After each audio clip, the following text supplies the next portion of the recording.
Salam sejahtera. It's Hannah. Yeah. That gave me a jump scare. That scared me for a while. But yeah, it was actually just no biggie, no biggie. Just some hiccups, no biggies.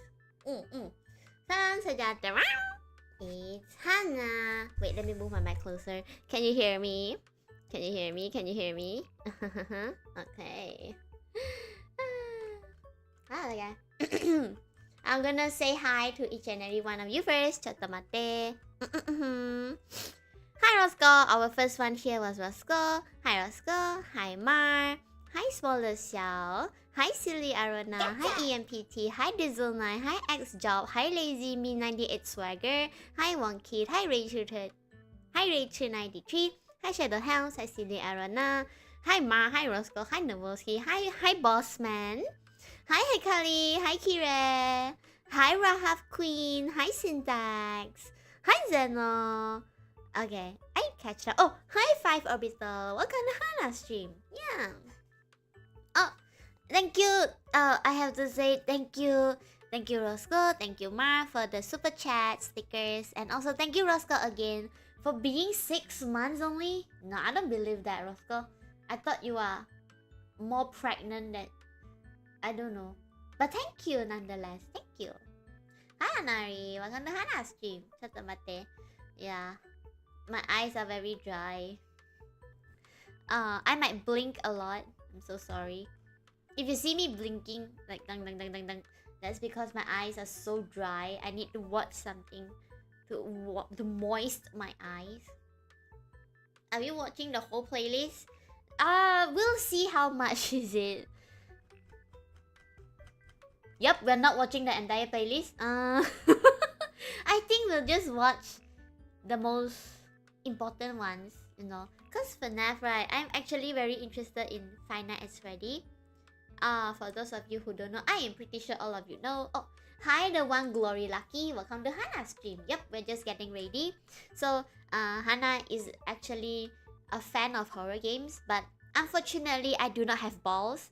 Okay, my heart is not big enough to play them on stream.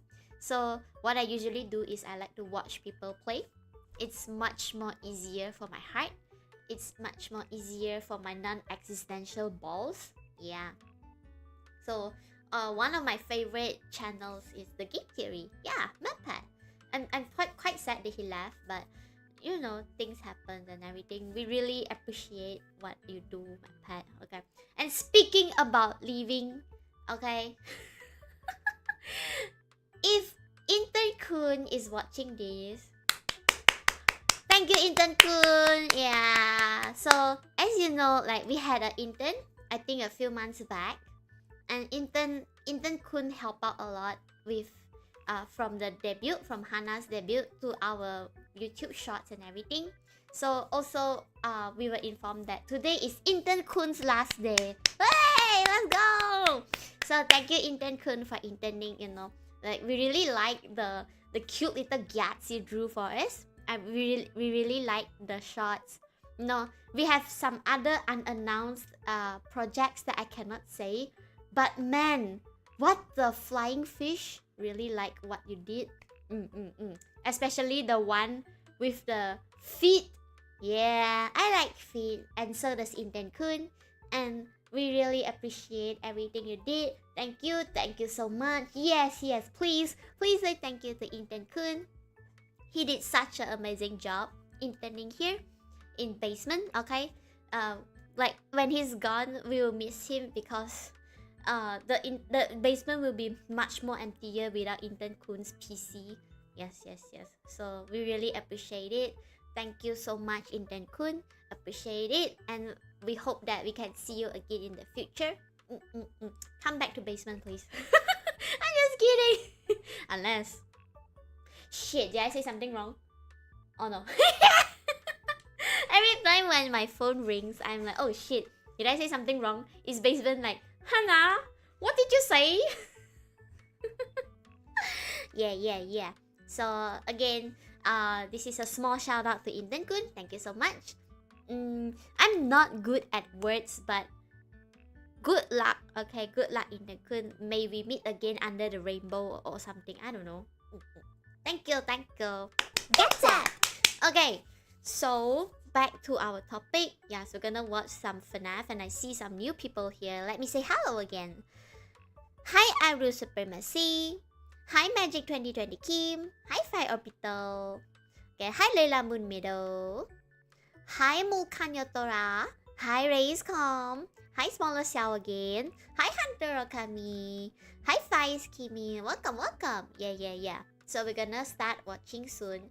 Again, hi, Mike Fizzy. Welcome to Hannah stream. Maybe I can repeat again. So, I really like Five Nights at Freddy's, like horror games in general. But unfortunately, I'm not brave enough to play it. So what Hannah usually does is I like to watch people play, and then at the same time also like to know more about the lore. So which is why I'm very invested in Five Nights at Freddy's. One of the franchises that I'm very invested in is Resident Evil. That I wish I can play on the stream, but unfortunately it's too heavy on Potato PC Kun. So we're gonna skip it for now. These bits allow me to express my feelings. So now we're Choo just choo gonna choo, sit back, or relax, and chill with 222. Five Nights at Freddy's game theory. Yeah.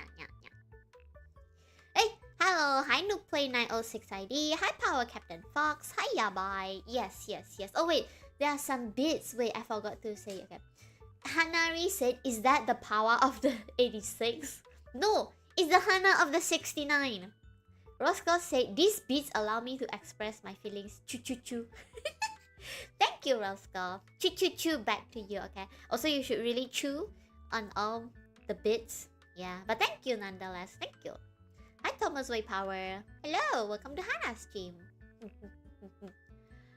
Oh no, it's Hannah. Yeah. I think we have a few old zaps here, so let me reintroduce myself. Salam SEJAHTERAWR. It's Hannah. So Hannah is the one with the short hair and small bananas on the head, and with the heart-shaped ahoge thingy. Yeah. Pawwa is the one with two eyes, big banana, long hair, and thunder symbols. Yes. I'm the Sigma twin to my sister Alpha twin, Pawwa. Yeah, so we're part of Hannah. Thank you very much. Thank you. Yeah. Oh, my eyes are so dry. Wait, let me go get my eye drops. If you want to get some snacks, feel free to go ahead. I have this notes thingy on the side. If you can see, like my notes thingy here. Chatamate. You see my notes? Yeah. I'm gonna write some notes so that I can make sure that I am caught up with the lore. So many things happening, especially when they had Into the Pit released last year. I lost my specs. Where are they? It's okay, it's fine. I can still see. Oh, wait, we have new people. Hey, Henry, and what? Hi, Henry. What? Hi, Henry, red and white dog. Hi, Gary, and Lily. Oh, it's so hard to say. Hello, welcome to Hannah's stream. Yep. You're serious about studying? Yeah, we are. Hi, Gunner, welcome to Hannah's stream. Okay. 废话不多说. Okay, let's not yap too much. Let's just start. Did I not turn on anything that I'm not supposed to turn on? Yep, I'm safe.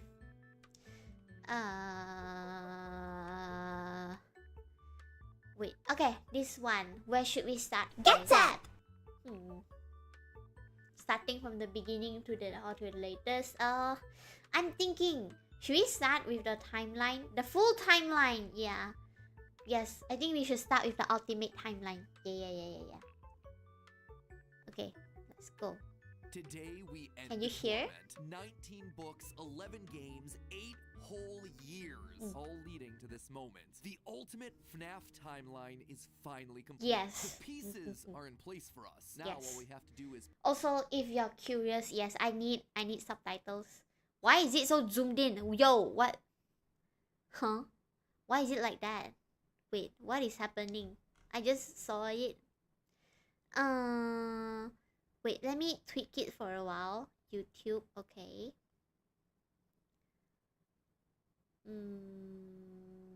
Ooh. Yeah, it should look nice like this. Okay.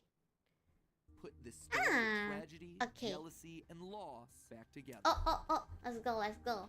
Hello, Let's watch it. Internet. Welcome to Game Theory. The show MatPat-chan! the class project MatPat-chan! Except here, it's the My class project Oshi. that I've been working on for the past decade of my life. This one is big, my friends, and I gotta admit, kind of nervous. I haven't attempted a timeline video on this Who's spamming franchise since 2018, back in the days when Mike was the crying Thanks for child. spamming the Afton heart. coming back was Yeah, actually it's a so nice to surprise, hear and his sound Fazgoo again. wasn't a phrase I'd ever thought I'd The freak is a Fazgoo. What did I miss?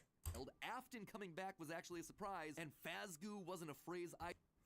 What is Fazgoo? Can I just search this online? Will I get banned? Nah, I don't think I can search this online. Wait, let me check. I'm gonna use my phone just in case. What is Fazgoo?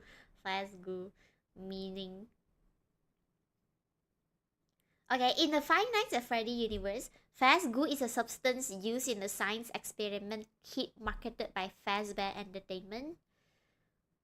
Fazgoo is a way to cleanse and purify individuals, akin to a rebirth process. Can we keep the Fazgoo in a jar? Yo, I'll be so happy to use it every night. Don't ask me what I said. Yeah, it's so sus, right? Who's why are we gooing on a Faz? Oh my god. It's so weird. Okay, I have to write this down. I'm just gonna note things down which are weird. Okay. Fazgoo.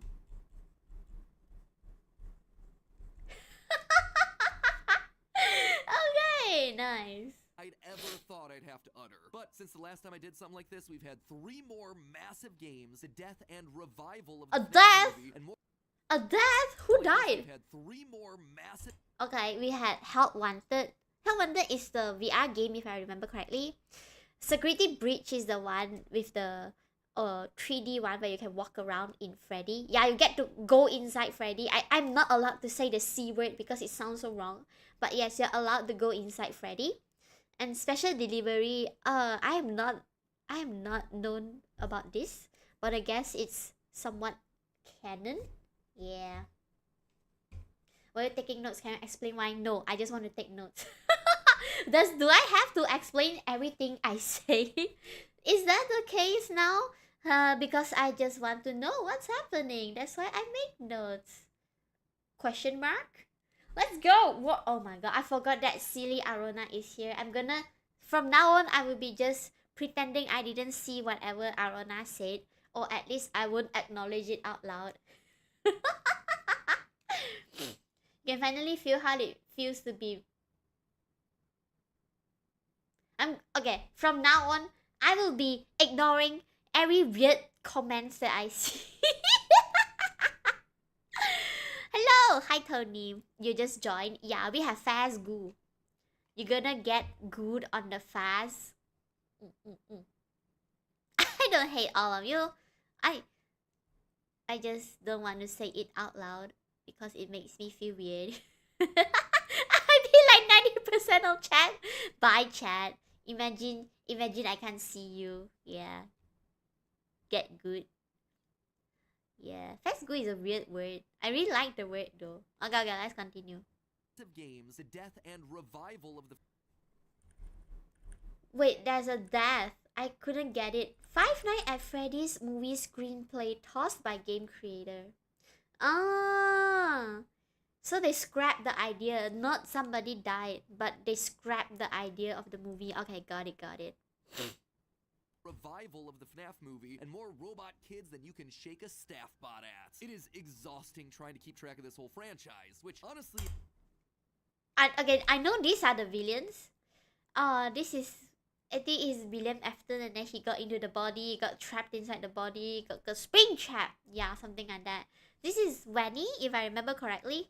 She's like the security breach villain, where she got brainwashed or some shite like that. This guy, on the other hand, I have no idea who this fella is. I'm not caught on with the lore. That's why I need to make notes and everything. Is why I'm here today. The lore at this Oh, point is hi, I am Mouse complicated. 33. It is full of Welcome to Hannah's speculation stream. and Sorry theories, I so didn't to miss hopefully make out. it a little easier for everyone and to Let give me us know all a if you baseline can to talk about hear this the franchise voice moving properly, forward into or the if you need future. it to be It's time louder. reveal my current working Lore, FNAF let's timeline. go. But just before It's I do, I time just to wanna roar explain the one thing. lore. First, this timeline is massive. Seriously, it is Oh, huge. hi, This Acros. thing Welcome to towers Hannah's over stream. any video We're just project gonna we watch have ever this. done Yeah. on the channel. But when you look at the totality of this franchise, the story of FNAF really boils down to the story of one man, William Afton. William His successes, Afton. his failures, his rise to becoming co-owner of one of the most successful restaurant franchises in the world, and his eventual fall to the monsters he helped. Oh yeah, I know create, he only got burned to then be death. reborn in a new digital form later. That's why I've decided to split Okay, this this I timeline don't into know. 3 main chunks: the foundation of Freddy's, how the business started and how it came into being; the Afton era, William's Oh. decades-long murder spree; and post-Purple Guy, basically modern FNAF. Oh, okay. We have to make note. Okay. First is what? Freddy. Okay. Second is Afton. And third is after Afton died. What? Post Purple Guy.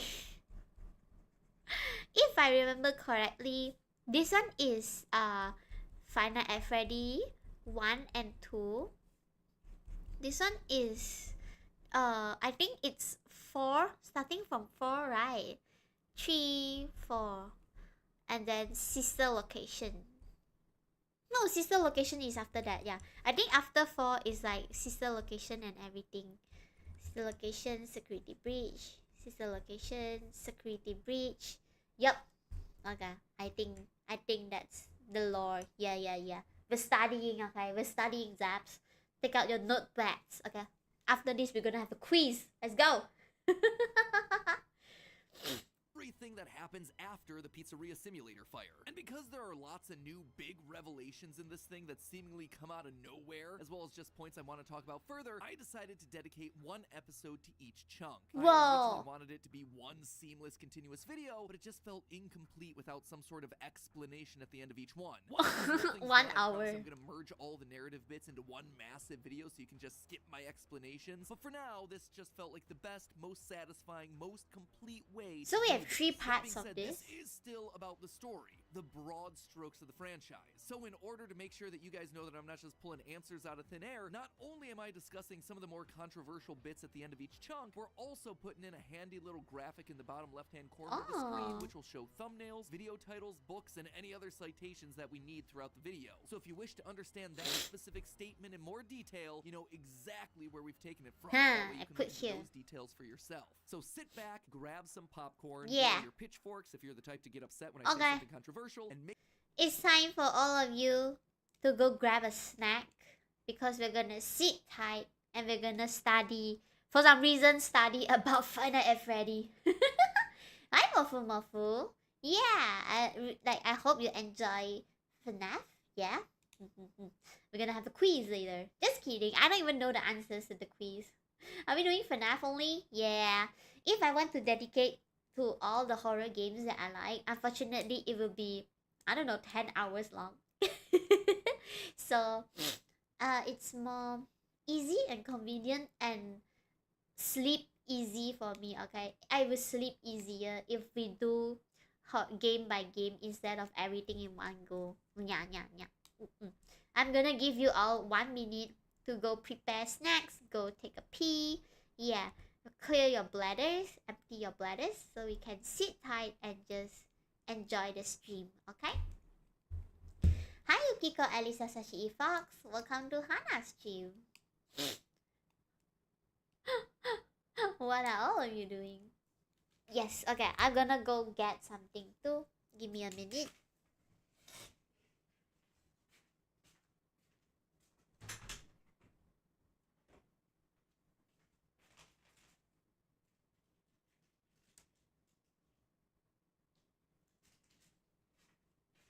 I'm gonna go get milk. If you can hear me, I'm gonna go get milk. So I'll be back soon.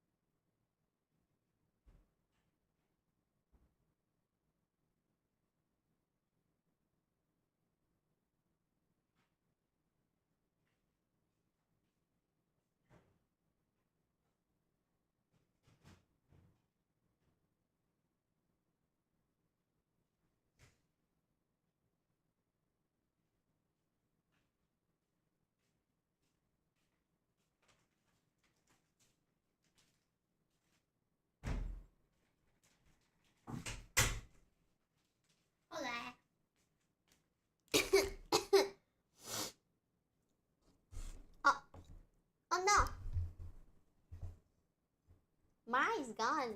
Bye, Ma. Hi, I'm back. Bye, Ma. Enjoy your meeting. Hope to see you soon later. I'll be here for like 2 hours plus. So I hope to see you later.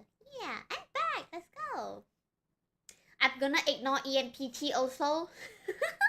Hi, Nekomunified Chia 64. Welcome to Hannah stream. Welcome. I'm back, okay? Do you get your snacks? I got my cookies. I got my milk. We're gonna enjoy the stream, okay? Let's go.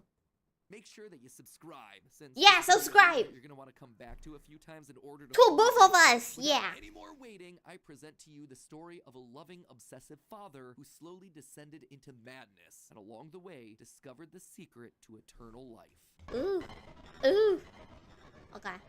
Our First story one. begins not in the 1980s, or even in the 1970s, but all the way back in the 1930s. It was the throes of the Great Depression, and people were in desperate need of cheap entertainment, especially in Utah, one of the states hit hardest, 4th highest unemployment in the nation, and You're great having rains. manga? People That's looking for work nice. in Salt Lake, finding none, and ultimately moving on to find their fortunes out in California. People were tired and they were hungry, but as they traveled, there was No, one I don't thing have that rice they could crackers. see, Rice crackers a are for simple Pawwa. roadside attraction called Hannah Freddy's eats everything Singing else. Show. Ads were plastered all over town, featuring an animated bear drawn in the popular pie-eyed cartoon style for characters. This is how He he resembled started? cartoons like Mickey Mouse, Felix the Cat, Betty Boop. It immediately said that this, Fredbear's, was a place where you could bring the Fredbear. family. And the price, honestly, couldn't be beat. For 50 cents, you could get food and Whoa. entertainment as you watched the local trained real-life dancing bear Oh, perform shit. on stage. Normally, Isn't you that would get to just see dancing bears at abuse? large traveling circuses like Barnum and Bailey, where the tickets would go for about $1. That's $1 without food. But this was a smaller show, like the type from the Von Brothers or the Robbins Brothers, where tickets would sell for just a mere 50 cents. Watching that bear Oh. do tricks on stage brought a glimmer of joy. at a Oh, time it's so when cute. So much was wrong with the world.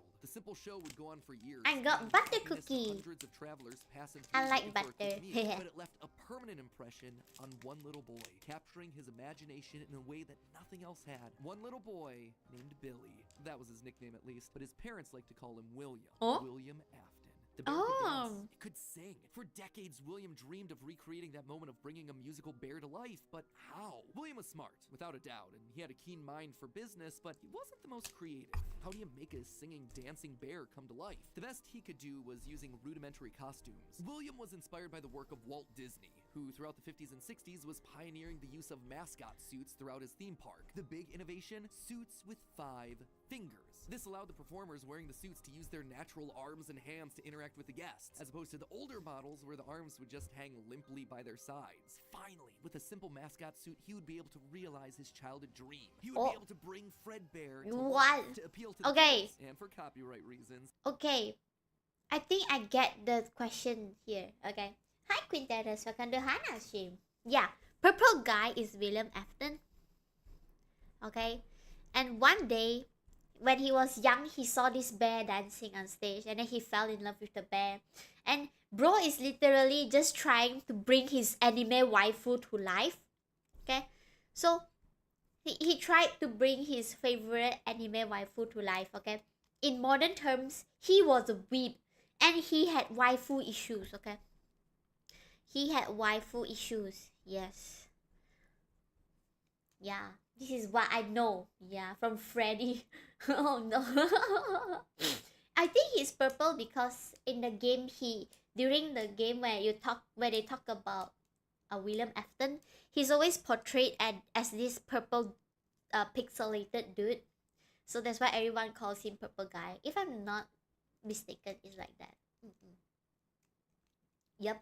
So from what I know, bro definitely didn't know how to differentiate 3D and 2D.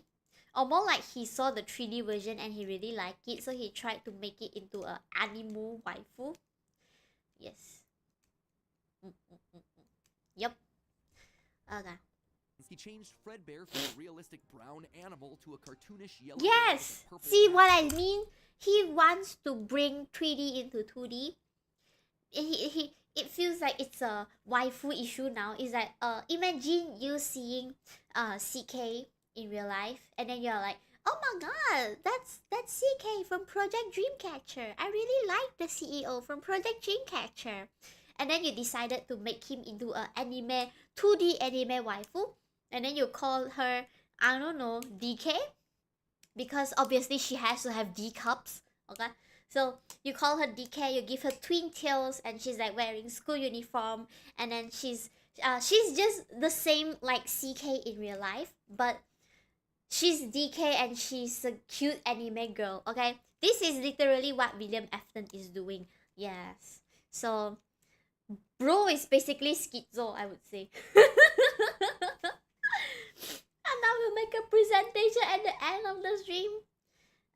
It'll be more like Hannah will be lecturing all of you about what I learned. It'll be so twisted. Okay, let's continue. But feeling like one character wasn't enough, he added another friend, a yellow rabbit with a purple vest and Yeah. a tie. So for in our case, CK's counterpart is DK. Okay, JY's counterpart will be Jessie. Jessie sounds like a girl name, right? Pizza time. Yeah. DK Donkey Kong. Oh, I mean, yeah, Donkey Kong has huge tits too. Oh shit, please don't clip that. Oh my god. Please don't clip that. It sounds so wrong out of context. Oh my god. Oh goodness. Bonnie the bunny. Well, Fredbear was certainly his first love. Bonnie was extra special because that was his. It was an original character that he had created from scratch. And I do mean scratch. William's hand-sewn costumes were rough with seams and stitches visibly showing. But is this why he chose a rabbit? you know what? It was just enough. Bonnie and Fredbear hi would perform on Reginald. stage to Welcome to small Hannah but stream. enthusiastic crowds. You just came Finally, in. he was able to That's deliver what he fantasy said. and fun to all Turn his kids, favorite mascot delighting alive. and Give me inspiring no them in the exact Yes, way he had been that is delighted so and inspired true. so many Yes, years yes, ago. yes. And things could have ended clip there. and flip. That Hi, could have been Shadow. the end to his story. It could have been perfect had it not been for one thing. Other people saw the success of his idea and they wanted in. Enter Chika's Party World, a rival Chika. restaurant starring performing animal characters. His idea, except they did it better. William may have been the first, but obviously he wasn't the best. It hurt the prideful William Afton to admit it, but this restaurant was able to do the thing that he always wanted to do. Make the animals actually come to life. All of the performers in this restaurant were robots. Simple metal skeletons that were powered by battery packs, but all of them able to freely turn and talk and dance. Yo, on that's their so own, cool. No human required. It was like magic. Magic that came from the mind of a brilliant creator named Henry Emily. What is this name, bro? This is like the lamest name you can ever give a dude. Like you could easily like look at him, he's so handsome. You could call him, I don't know, Henry Reginald the Third. I don't know, Henrietta White. Why is Henry Emily a name, bro? It's like just mashing two first names together and just decide that it's a name. It's crazy. Where's Chika? I think this is the part where William and Henry work together to make Freddy Fazbear's Pizzeria. Sounds like a Japanese dev. I know, right? Yeah, it does sound like a Japanese dev trying to come up with English names. Hi, Skyfall. Who let Hannah cook with names? Hannah does. Hannah let Hannah cook. Hi, Golf Alpha Yankee. Imagine having two first names. I know, right? Bro, you're gonna get bullied in high school, bro. No wonder you are doing animatronics. Bro definitely didn't have any friends. This is why bro is, you know, making animatronics, because they are his only friends. Okay. It's the modern day equivalent of being a nerd. I'm sorry. I might accidentally hurt some of you in the chat room and some zaps. But am I sorry for speaking the truth? No. Hannah, oh my god, EMPT. I forgot sometimes EMPT does that. I'm just gonna ignore that. We're just bullying this dude, yes, because his name is so funny. I'm gonna laugh at him. Good point, you know, right? Hi, Dissimulate. Welcome to Hannah's stream. Welcome. Yep, we're just laughing at this dude for having two first names as a name. Yep, we're gonna continue. Henry, in some small way, had been able to harness the power of life itself. Afton admired him. He was jealous, to be sure, but he also looked upon this man with awe. Off to one side of Chika's party world was a small cabaret stage featuring an elephant magician. On the other, a hippo known to ramble on and on. That one was more of a joke for Why are the they parents, so but it was ugly? the main stage that was for the kids. A rocking band of characters featuring a yellow chicken thing. Oh Jesus! What? Editor's note. Okay, wait. Editor's note. Withered Chika was the original stage performer. However, an undamaged render doesn't exist.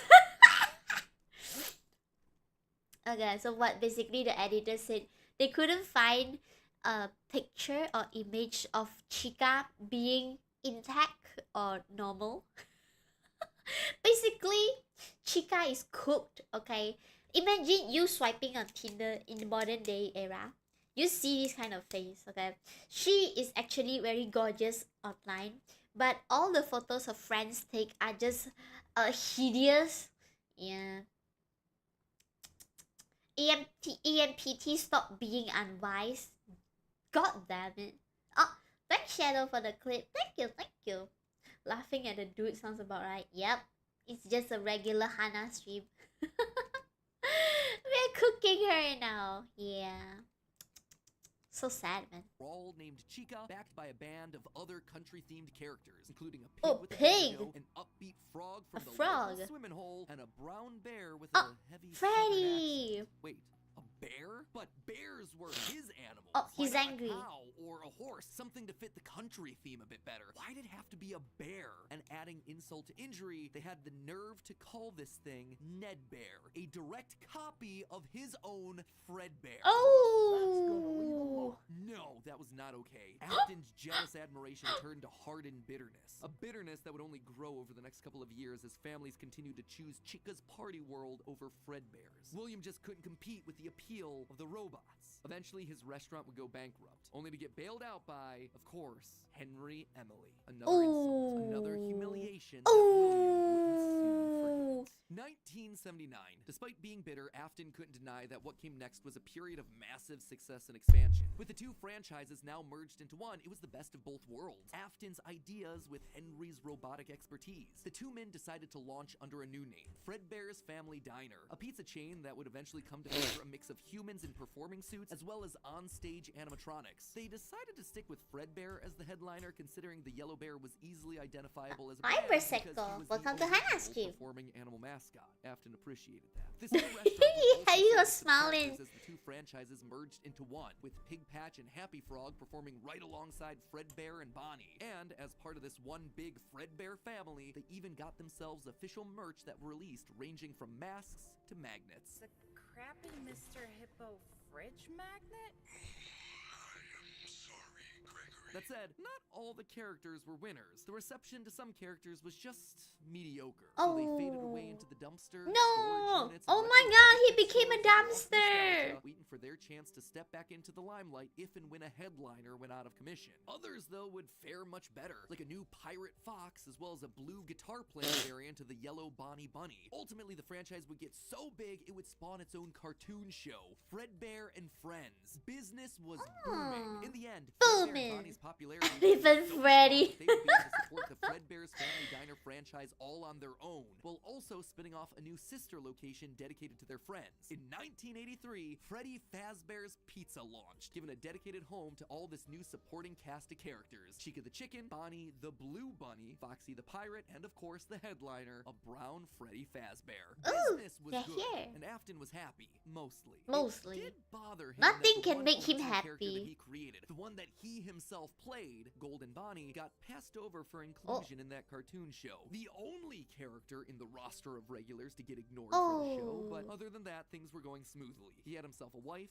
2 sons, a daughter. He had a thriving business, and best of all, he was able to learn the craft of robotics from the man that he both loved and hated, Henry. Together, they were What is this constantly pushing the limits of what frenemy? these Oh my characters could god. do. Because it was quick quick and easy, new characters introduced into the roster would be given a simple hand-sewn suit with 5 fingers that any performer could wear. Eventually, Henry would design one of his signature animatronics for that character, utilizing a divided mouth with either a hinged or sliding jaw design. This was the first generation of animatronics. But why stop Ooh. there? Afton had big ideas. What if the animatronics weren't just locked to the stage, but could freely roam the restaurant and Yo, interact with kids? open His world? mascot That's suit crazy. become animatronics. Oh, hi Clotho. Welcome to Hannah's stream. But hey, that's just a theory. A Hannana theory. Where we stuff bananas into each other's Golden Bunny? Yeah, the Golden Bunny is the dangerous one. Also, like, I think William Afton has like very, very dangerous ideas that is so dangerous. Like, it wants the animatronics to roam around the pizzeria. Okay, like for what I will do, I will just imagine this kind of thing happening in real life or maybe in modern day era. So imagine like you're at a Pizza Hut of a Domino's pizza, okay? You're eating your pizza, you're like, yum, yum, yum, yum. Oh my god, this pizza is so nice. Oh, pepperoni. And then your pepperoni fell on the ground. So you tried to, 3-second rule, you try to take it back up. So when you go, you bend down and you take it back up, okay?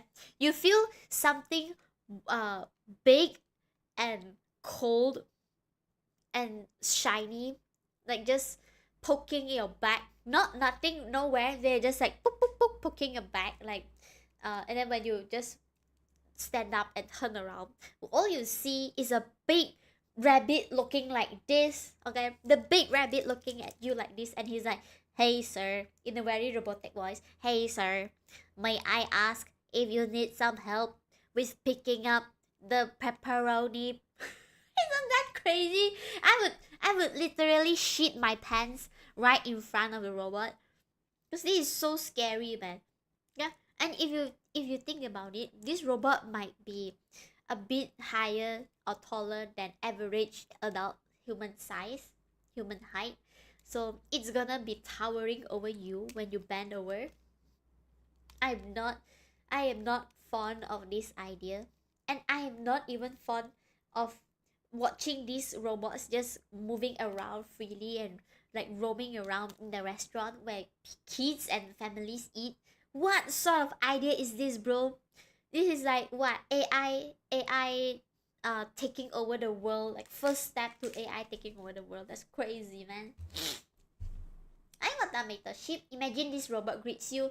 Hi Zaps, would you like to eat some of my electrical banana? It's so nightmarish, I know, right? Oh my god. Oh, we have an automated one. That's so cute. Oh, thank you. I shit, it's Pawwa. I thought it was automated. Hi, Pawwa. I thought you are sleeping. Wait, did something happen? Let me check this card. I'm so scared. Okay. Safe. So far, so good. Hi, Pawwa. But if the robots are like twins from Atomic Heart, Atomic Heart is not Five Nights at Freddy, unfortunately. From what I see, all the things in Five Nights at Freddy are just nightmare-inducing. None of it is, Rule 34 inducing. None of this makes me thinking unwise, okay? Whatever I see here in this universe, in this game, just makes me want to change my pants every single hour. Because I think I will be pissing, oh my god. Just when I thought that I'm safe, Basement decided to remind me they're always watching. Hi, Basement. Hi, Pawwa. Welcome. Chika is different. Oh, yes. What was her name? Funtime Chika. Oh my god, the gat though. The gat on that robot. Toy Chika, yeah, Toy Chika. I'm not trying to say so challenge impossible. True. It's like 2020 challenge on Five Nights at Freddy 1. I still don't understand why people goon on Chika. Bro, you will understand when you see Toy Chika. Let's continue, and then I will pause at Toy Chika when I see her. Okay, then you will know why everybody is gooning to her. How do I explain this without me looking like a down bad person? It's too late, EMPT. We all know you're down bad, bro. What if you could use more than just rigid metallic skeletons? Why not experiment with tubes and wires that would give the animatronics fluidity and flexibility while still providing structure? The possibilities for this technology were endless. Afton fell in love with robotics. What? This is like, oh my god, bro doesn't have waifu issues. Bro have some sort of robotic kinks. Oh my goodness. Yo, crazy, man. Yo, crazy. He had started with a dream of bringing one simple singing bear to life, but with robots, he had stumbled across the tools that gave him the ability to control life itself. And thanks to Henry, he was practically speedrunning his way to an engineering degree. And while William wouldn't admit it out loud, one other thing that kept pushing him forward was the desire to beat his former rival, to prove himself smarter. I'm with stupid. The man who everyone else considered to be a visionary genius. But pride cometh before the fall, and tragedy was about to strike. Oh, so no. that brings us to the end of part 1 of the MatPat. story. That said, at the The end end of of these chunks, part I want to one. break down some of the logical leaps that I made, since the more narrative format doesn't give me much of a chance to justify a lot of the big decisions. And admittedly, there are some large leaps in here. Let's just start off with Fredbear's singing show, shall we? We know, based on the retro poster that was hidden in Security Breach, that at least at one point, Fredbear was an actual bear. And like I called out in that narrative segment, dancing bear shows were a real form of entertainment. The Oh, only really? problem is that, timing-wise, none of our main characters would be the people in charge of that business in the 30s and a series of pizza restaurants in the 80s without him just being extremely old. Best case scenario, if Afton's running the singing show when he's 18, that still puts him at nearly 70 when the first pizzeria opens and his murder spree begins. It just doesn't make Logic. a lot of logical sense because he doesn't become immortal until his first death in Springtrap. Oh That's yeah, why he I becomes suspect that immortal. That's Fredbear's singing crazy. show was either a family business that Afton then carried on to a new generation, or something that he saw as a kid and just wanted to recreate when he grew up. The Fredbear singing show thing also starts laying the groundwork for some of the core elements of this story. That Freddy's was a place of fantasy and fun, and that Afton, despite eventually falling to become the heartless serial killer and mad scientist that we know him as, began as someone with good intentions and a love of entertaining Aw. kids. He wanted to bring things to life from What the is this very villain beginning, a thing that origin recurs a lot story? for him throughout the rest of the franchise. Next up, let's talk about those mascot costumes. Okay, wait, let me pause for a while. Pawwa!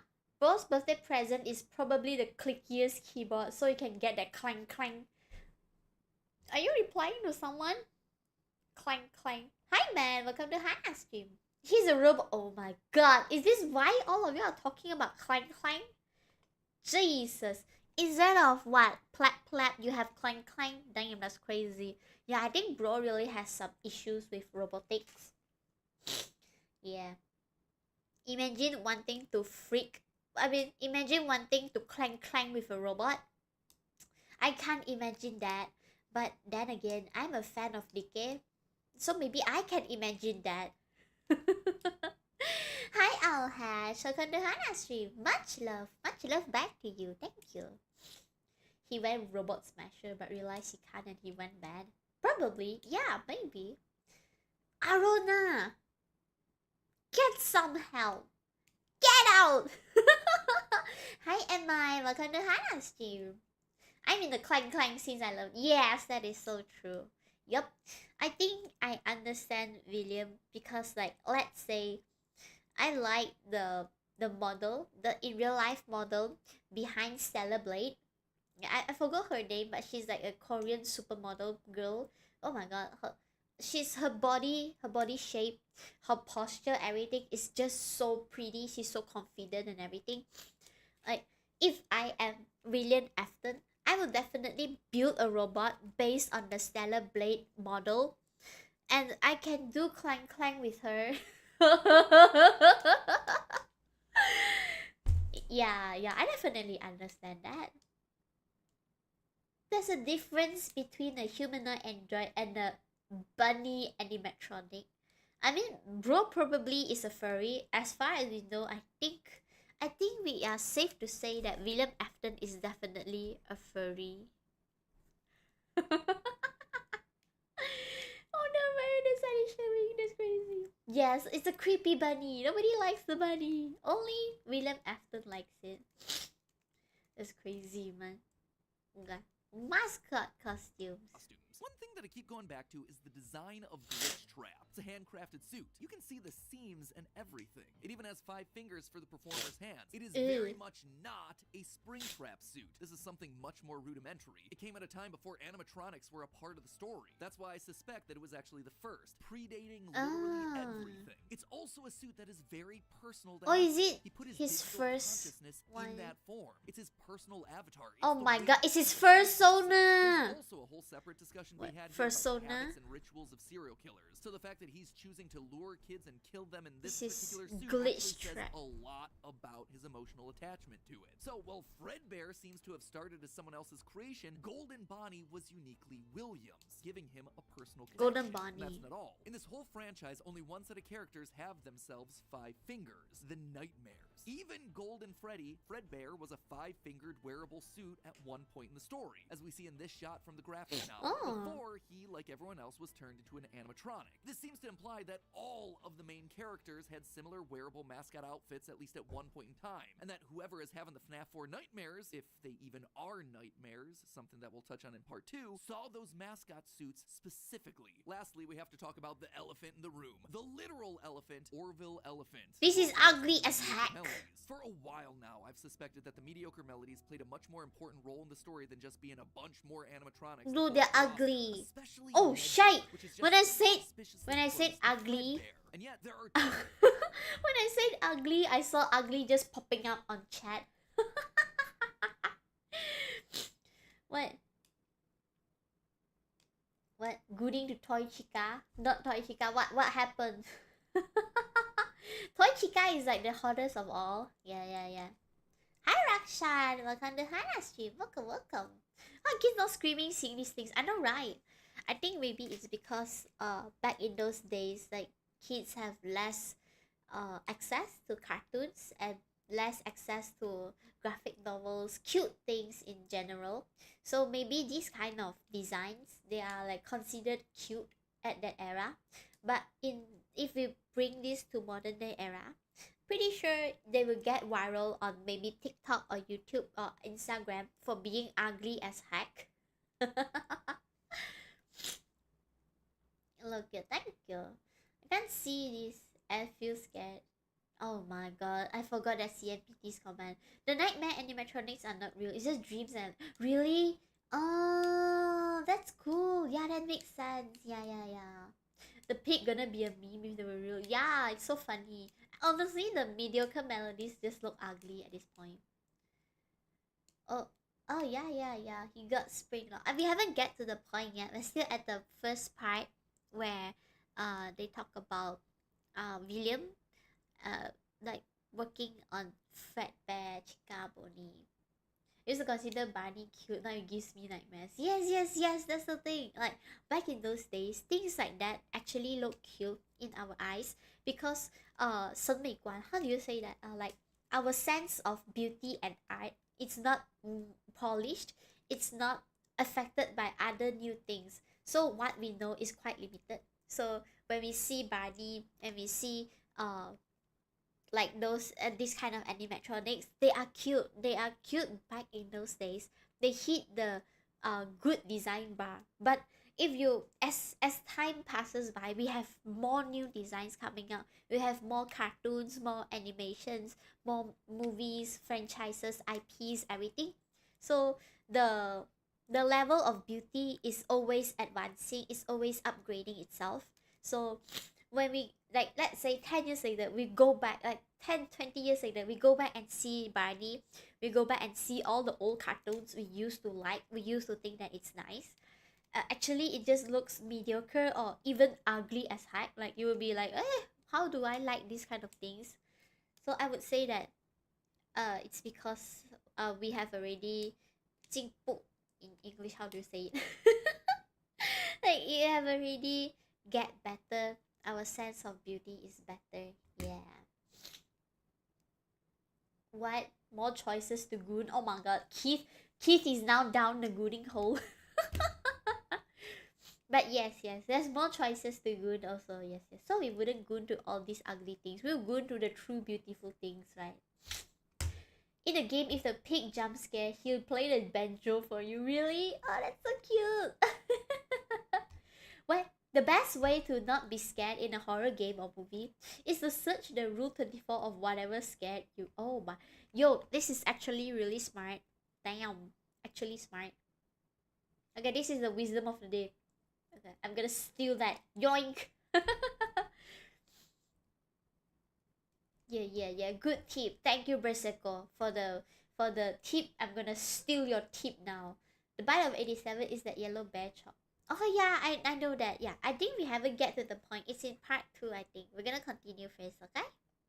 Two key details that we're going to have to justify with any mediocre melodies mention. One, they're very rudimentary with external battery packs, implying that they come very early in the timeline. And two, we know that at minimum, Mr. Hippo does eventually become an official member of the extended Freddyverse. But if these things are supposed to be cheap, generic rip-offs, why would you be trying to rip off yourself? You wouldn't. You would be stealing someone else's ideas. So if Afton created Fredbear, there would have to be some rival franchise. The only other person who would likely be ripping him off? Henry. We've talked extensively about how the mediocre melodies are clearly Henry's design aesthetic, so it just has to be him. I don't think Henry's doing this maliciously. He doesn't strike me as the type. He was likely building the robots at the orders of someone else that was running a rival restaurant franchise. But that's enough motivation to start Afton down a path of jealous rivalry, but also begrudging admiration. As the Freddy Files Ultimate Edition says, it's important to revisit the beginning of Henry and William's relationship. Yeah, they're definitely frenemies. Also, this is future MatPat here coming back to add this one. Oh. It seems like the recently released character encyclopedia has backed up all of this speculation. I've had this timeline written for about a month now, but I've also been holding off a bit to see what wrenches this character encyclopedia might throw into it. And on this particular point, I gotta say, it seems like we might actually have nailed it. They actively call out the suspicious similarities to the main Fredbear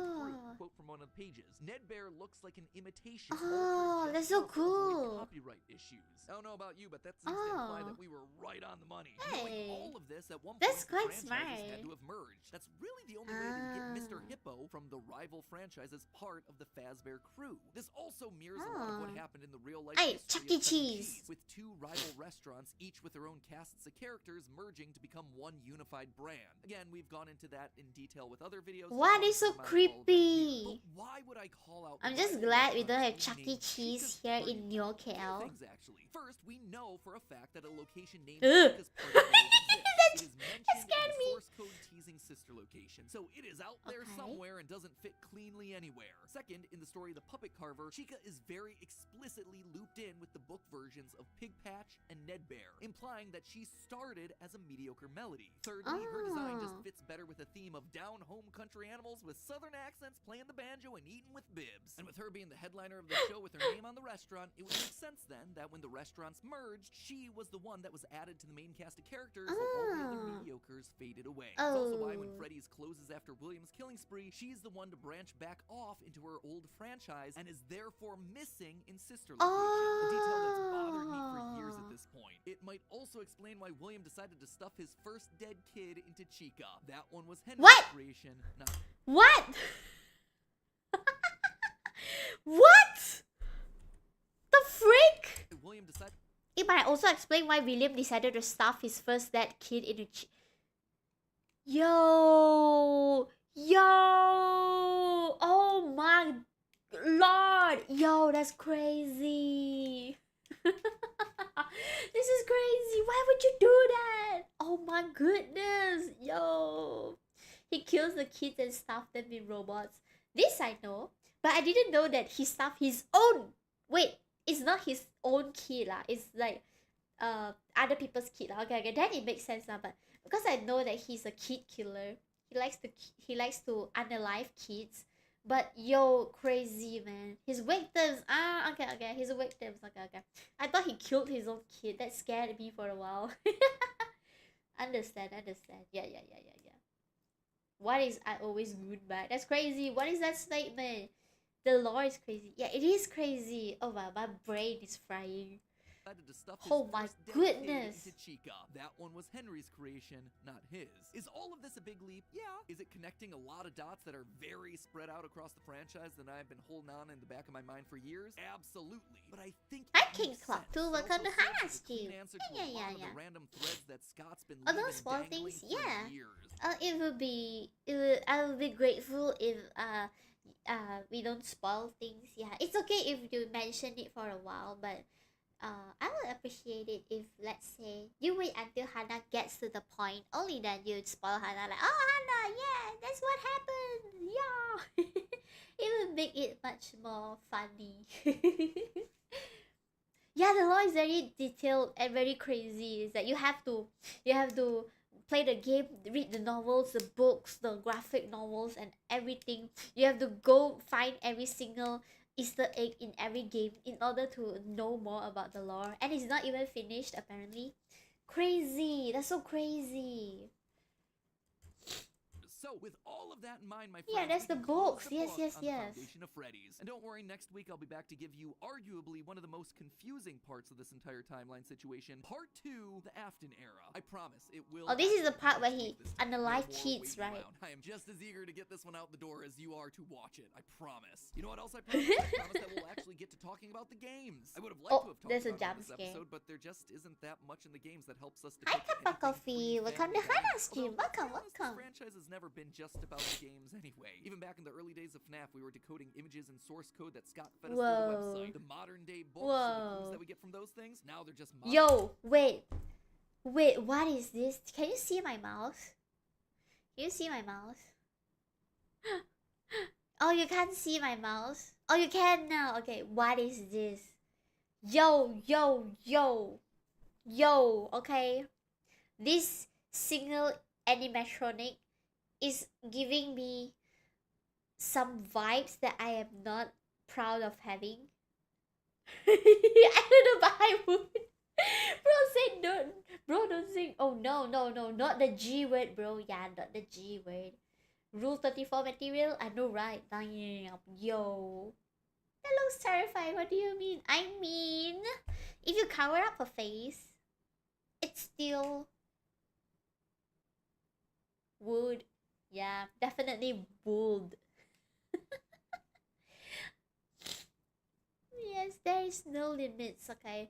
When a man has needs, there is no limits. Write that down. Oh my god, I just gave wisdom for free once more. Oh no. I forgot to make the goal, but yes, I gave wisdom for free. It's freedom. Yeah. When a man has needs. Wait, let me write it down. When. Okay. Wisdom of the day. Can you see it? Okay, you can see it.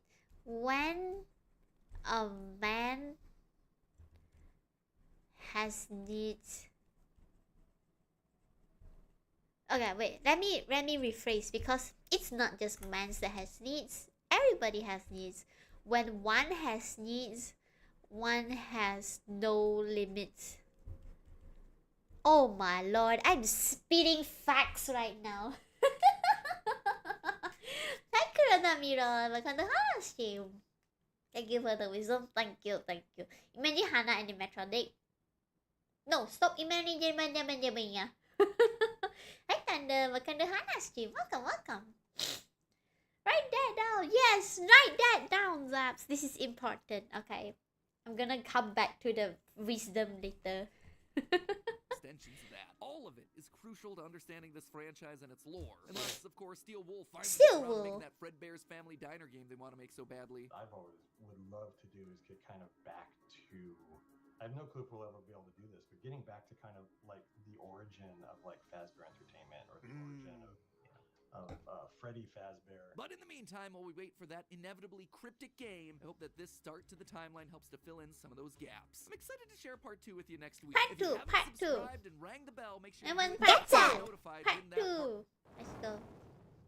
Hello, Internet, welcome to Game Theory, and officially page 7 of the FNAF timeline script. Last time we covered the origins of Freddy's. We talked about William Afton's childhood dream project of making a singing bear come to life, and the infuriating moment that his dream is copied by a rival restaurant franchise looking We to were steal there. away his success. Yeah. The merger of the two franchises results in Here. William meeting Henry, a brilliant designer with a knack for robotics. Working together, they make Fredbear's flourish, spawning popular Saturday morning cartoon shows, toy lines, and spin-off restaurants under the Fazbear name. When last we left him, Afton was thriving, the world of robotics opening his eyes to new and exciting ways of bringing characters to life. Bringing things to life, yeah, that was his core driving force, his passion. He And really it was likes this to very bring things passion to that would life. mutate, twist, and morph from here on Is out he to playing forward, God? because with life, Is he there was having a inevitably god death, fetish? something that Afton would become intimately Ugh, familiar with. ew. But before Afton acquaints himself with death, I want you to take some time to acquaint yourself with our newest channel. Guys, this is a No! huge moment for us. As theorists. much as I love you, bro, I have to skip science theory. Yo, this is cool. Oh my goodness. Is that fashion? Jump ahead, okay. Sorry, Matt. Boop, boop, boop, boop. Sorry, MatPat. Bye bye. Where things are about to get dark in a hurry. We'll miss you, Pat. Yeah, we miss him. 1983, That's true. business was booming with two We're not whole playing restaurant FNAF. franchises Where did you running, get the Fredbear's Family idea, Diner bro? And the newly opened Freddy Fazbear's Pizza. Together, I'm too William and scared Henry to have been play able to take it, the so I'm just hybrid gonna suit idea watch. And make it into a reality. Yeah. They called their new invention the Springlock suit. Springlock Funnily enough, it was suit. symbolic of the partnership between these two men. A human suit as designed by William that could become a freestanding Henry-style robot. But because it was still new tech with kinks to work out, the rollout was limited, restricted only to the Fredbear's Family Diner location. All Oh. of this meant that William was busier than ever. He didn't have time to be a full-time parent, so he designed a nanny cam system where cameras and speakers were hidden throughout the neighborhood, as well as in his What? youngest son's favorite toy, Psychic Friend Fredbear. I mean, plushy Fredbear. But What? since cameras just weren't enough to raise a kid, he also left childcare duties to his eldest son, Michael. There was just one problem with that. Michael was far from the best babysitter. He tormented his younger brother by jump-scaring him with a foxy mask and constantly No. left him behind. No. William watched all of it from Aw. his cameras. Kids will be kids. Tomorrow was another day, after all. Except Michael's torment didn't stop. Bitter, angry thoughts would run through Michael's mind. No. Why did he have to be the one to take care of this whining crybaby all the time? It just Aw. wasn't fair. It was time that he got even with his brother by playing the ultimate prank. A prank that just so happened to be on this crying child's birthday. He and his friends would take his scared little brother and make him do the one thing he was terrified of doing, getting close No. to the animatronic. No. That would be embarrassing for the Oh, kid. That was such an no. embarrassment to him. His No. brother squirmed, screamed, kicked, and fought, but just as they were putting that small squirming boy up to Oh, Fredbear's what? lips, Why would you the do mouth that? snapped shut. Ah! Is that the bite of 87? Oh my lord. Oh my goodness. It's a bite. Zaps, it's a bite. It's just a prank moment. Hi, Shady Manox. Yeah, it's trauma time. Hi, Liam Sweat. Welcome to Hannah's stream. Welcome, welcome. What? There's 2 bites? So this one is the 83. Is the bite of 83? Hi, Uncloud Z. Welcome to Hannah's stream. Oh, it's the bite of 83. It's decapitation.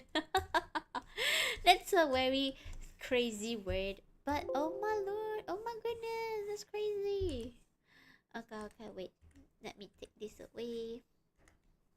This is after an era. Okay, we have the bite of 83. The kid who died was his William Afton's son. Okay. Hi, the idiotic expert. Never meet your heroes. Yeah, that is so true. You will never know if your hero will give you the bite of your life. Youngest son. Okay. Youngest. Okay. Interesting. William Michael Afton. Oh, so he has 2 sons, right? The older son is the babysitter. They have a daughter, and then the youngest son. Understand. So you can meet Hannah. Hannah will bite you. I will bite you, and then I will just like a dog. You're gonna get the bite of 25. What? Please don't spoil me. Okay, I'm just gonna continue for now. Ring locks inside the body are triggered by the boy's movements, and they'd immediately clamp down. The wiggling stopped. The boy went limp. It's the It was just bite a of prank. 83. The boy was taken to the hospital and was immediately given an IV. Flowers and pills filled the nightstand next to his hospital bed, but the damage was too severe. He couldn't recover. As the younger brother's consciousness began to fade, he could hear Michael's last words, a small and flimsy apology. But his father, Williams, through the voice of the Fredbear plush, were a firm and committed promise to a dying son. You're broken. I will put you back together. This would not be the end. No matter what, Williams' son would live again. It would just take time. Time that, right now, he just didn't have. His young son's heart flatlined as the boy faded into the inky unknown of the afterlife. In the aftermath of the tragedy, changes started happening around the restaurants. Kids were now required to wear security wristbands to prevent anyone from getting outside without parental permission. Any kid who approached the exit without permission would have to answer to the security That's so guard. A scary. marionette on strings that could fly around on rails across the restaurant to stop kids in their tracks. Oh, that's so It was Williams' idea, cool. inspired by Michael constantly leaving the restaurant without his brother. In the wake of Fredbear's spring lock failure, all the hybrid suits were getting retired, locked away at the nearby Freddy Fazbear location. It was yet another tough pill to swallow after all the hard work that he and Henry had put into them. William would eventually bury the boy's small body in a remote location out in the woods right alongside his drive into and out of work every day. The death of this little boy sent the family spiraling. His wife, crippled with grief, was so distraught that all she could do was sit and watch TV. But his son Michael was far worse. Complaining of seeing hallucinations and a golden bear standing outside of his window. The boy was so racked with guilt that he was convinced that he was being haunted by the ghost of his brother stuck inside the suit that took his life. The suit's three-toed feet digging into the wet earth. The words, "It's me," ringing through Michael's ears. Some nights, Michael would even go so far as to break out of his room to check the gravesite and ensure that his brother was still there. That's As so for William himself, traumatizing. his work and his drinks. Junior's, the local bar, wasn't far from his son's gravesite. He found himself going there more and more frequently, spending longer and longer amounts of time there. The bar gave him a place to think, to remember, to reflect and stew on how Henry had stolen his idea for an animal-themed restaurant. How Why they are you took his angry character about out of the cartoon that? when everyone else was there. How Henry had humiliated him by buying him out of bankruptcy. And now there was his son. Henry had taken his son from him. The profound part was the part that faded. That's not the William problem. ordered one more drink, but Wait, the problem is you are a terrible parent. You didn't care about both your sons, okay? You left your elder son to take care of your younger son. You didn't know. How would you not know that your elder son was bullying your younger son? What the sigma, bro? And you blame it all on someone else who wasn't even part of the tragedy? That's crazy. Bro, good luck getting him to admit that. Yeah, so crazy, man. I'm so mad. Yo, William is just so far I just hate this fella. Okay, there's no redeeming qualities for him. I just hate him. it was one too many. The bar turned him out and told him to go home. But William didn't go home. Drunk and angry, William raced back to the restaurant to give Henry a piece of his mind, only to find someone else waiting. Henry's daughter, Charlie, locked outside of the building, bullies laughing at her through the window. Fine, some other problem to fix. But then Afton got an idea. No. Beautiful. Oh, I don't like your idea. This was his chance. I don't like your idea, bro. Take back your idea. Years ago. Henry had killed his business, and now Henry's robotic suit had killed his son. It was time for William to do some killing of his own. Let Henry feel what it's like to have something you love get ripped away. While parties continued inside the walls of the pizzeria, William attacked Charlie in the back alley. It felt He felt free. The years of resentment and bitterness trapped in his heart finally released in a moment of pure unapologetic evil. He would make Henry hurt like he hurts. What?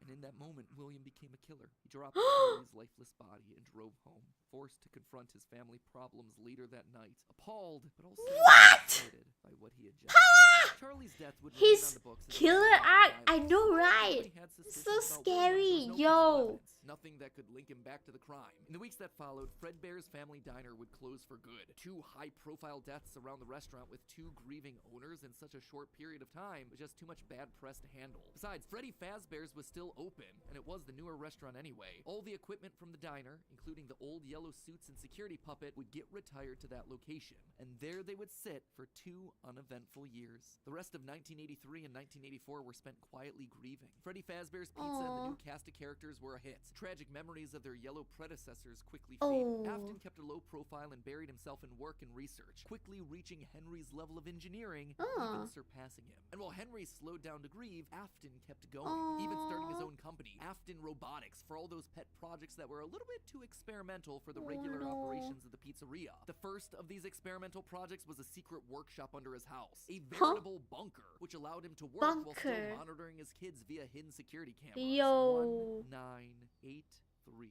A passcode that served as a constant reminder of why the cameras were so important, why he was down there in the first place. This is so sad. This was all to fulfill the promise that he had made to his son, right? I will put you back together. This was for him, all for him, right? But cameras weren't enough. He needed to solve the runaway Michael problem. He had to keep him in the house. He couldn't have another one of his kids wind up dead inside of an animatronic suit. So why not run a little experiment on Michael? You see, all this work with Henry had gotten Afton to start learning more about life, robots, the human mind, and what a fallible machine we as humans were. Our reality is so easy to manipulate with a few sensory deceptions. That gave me a jump scare. With just a few sounds, he had discovered that he could alter a person's vision. He could Hello. transform Wait, I blank, see smooth somebody plastic new robots here. into lumbering, twisted Wait. nightmares. Sorry, I wasn't looking at chat.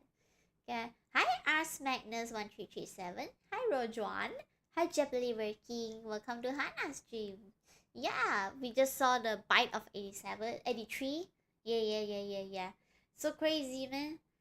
Go crazy. Yeah. It's definitely crazy already. That's crazy.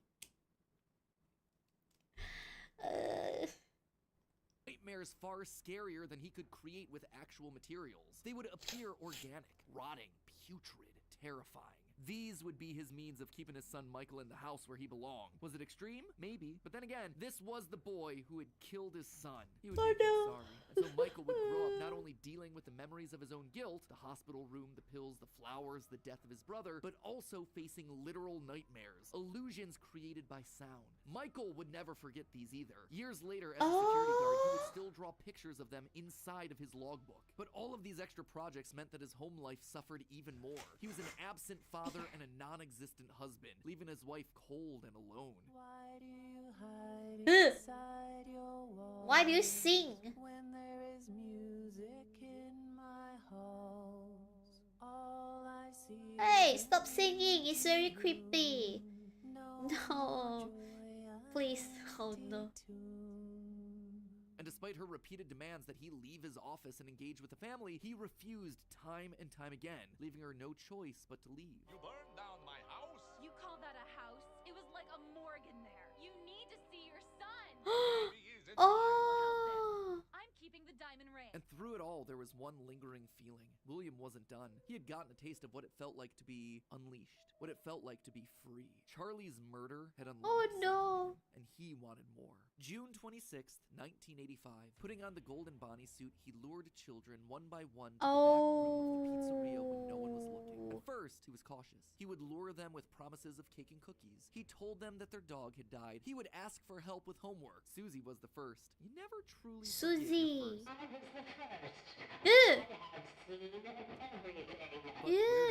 bodies. He couldn't sneak out. Someone would see him. He had to hide them in a place where they'd never be found and where they'd never leave the building. They had to be stuffed inside the suits. No one maintained those things anyway except for him. And so Susie would go into Chika. Fritz, Jeremy, and Gabriel would come next. But it was easy. It was too easy. And with each little life he snuffed out, his lies got bigger. Their house was burning. They're just being kidnapped. Until the last one where all pretense was off. He let himself get violent. Too violent.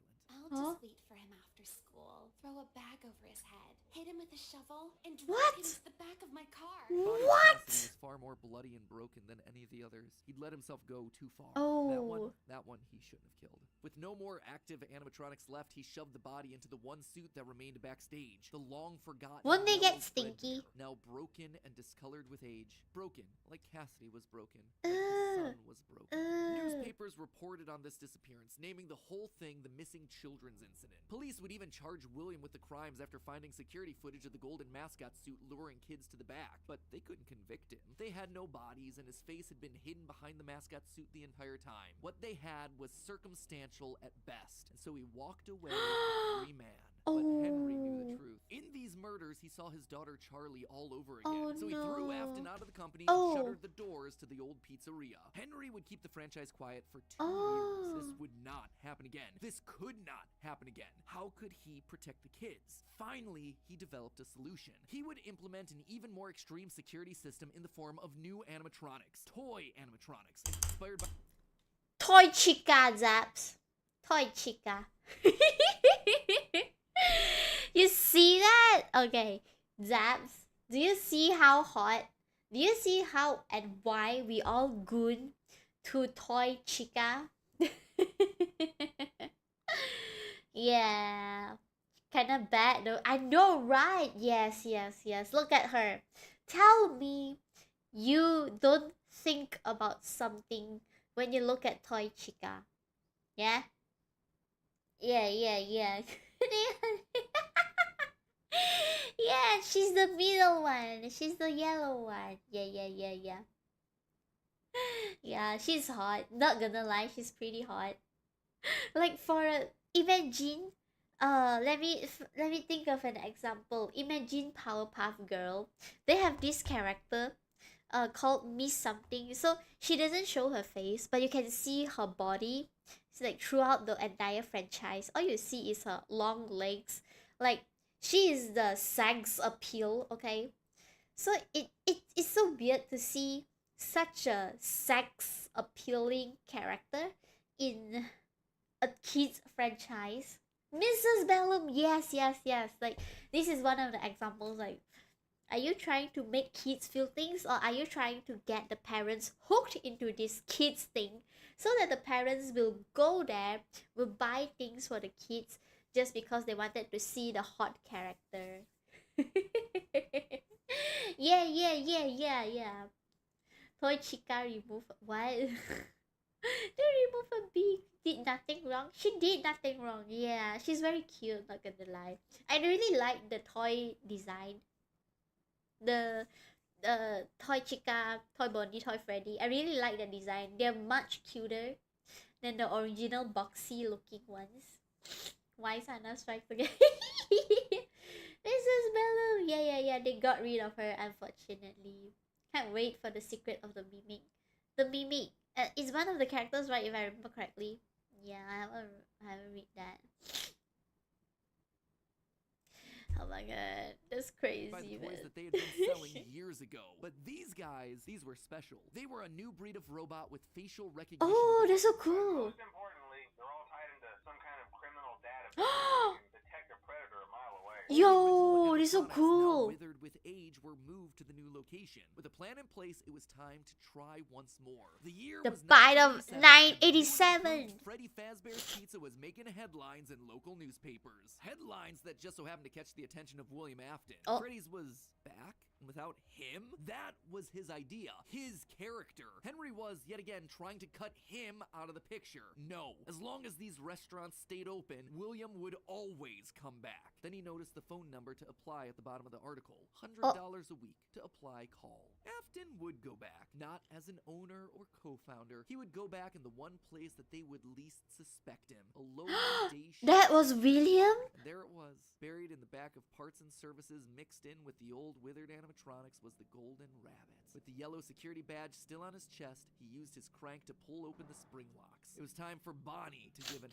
Yo. We used one of the suits. We had a spare in the back, a yellow one. Someone used it. Now none of them are acting right. From what I understand, the building's on lockdown. No one is allowed in or out, you know, especially concerning any previous employees. When we get it all sorted out, we may move you to the day shift. So this Oh. available. 1987, Oh. 5 more kids. He didn't know what felt better, getting back into the suit after 2 long years of waiting, or knowing how devastating this would be to Henry the next morning. He didn't even try to hide his crime this time, just meant more blood on Henry's hands. He'd failed to protect the kids again. The restaurant had only been open for a few weeks, but William was sure that this would get it to close. Good, if he couldn't have Freddy's, no one would. Whenever Oh a new my pizzeria goodness. opened, he would be there. But as he sat in his bunker, something else started to linger in William's mind. He had seen something strange. The old withered animatronics, they had been wandering around the building, spurred on by the puppet. It was almost like those old robots were trying to save the kids. Save them? They couldn't, obviously, but still, how were they moving? It was almost like they had been given life somehow. Did he have something to do with that? The following day, the news would report a security guard getting bitten by one of the animatronics during the day shift. Was that bite meant for him? William's curiosity was stronger now than his bloodlust. He had to learn more, but how? There was no way he'd ever be able to get inside another Freddy's pizzeria. Heck, there was practically no way a Freddy's would ever open again. He needed to create something new, something brand new. He needed to create his own pizzeria. Due to the massive success, and even more so the unfortunate closing of Freddy Fazbear's Pizza, it was clear that the stage was set, no pun intended, for another contender in children's entertainment. Circus Baby's Pizza World. Oh, this would be the this place was he could continue his work. Afton's? No longer just murdering, experimenting. He needed more kids, and he needed them alive. And knowing that he couldn't show his face on the restaurant floor, he needed a way of remotely capturing his victims and preserving them for his work. With that goal in mind, he designed a new breed of animatronic. Their endoskeletons fluid and flexible. He equipped them with sound lures that could mimic voices. They could isolate children. They could incapacitate and contain them with zero that's so direct input from crazy. him. It was brilliant. He was brilliant. Far It's beyond not the simple brilliant. bars and wires of Henry's Ew. designs. And the characters he chose for this were uniquely his. His new roster wasn't going to be tainted by Henry's disgusting barnyard bird. Instead, it was back to his characters, his creations. Freddy, Bonnie, Foxy, as well as 2 special ones. The first, Ballora, was an homage to the woman who left him. Now she would never leave him again. The second, the titular baby, was designed with his baby in mind. Elizabeth, his youngest child. She would always be Daddy's little girl, the one that listened to him, the one that obeyed until the day that she didn't. Daddy, why won't you let me play with her? She's so pretty and shiny. Didn't you make her just for me? When did I get jump scared? That's crazy. She disobeyed. She didn't listen. Left alone with baby, she got too close. The animatronic ripped in half and swallowed her whole.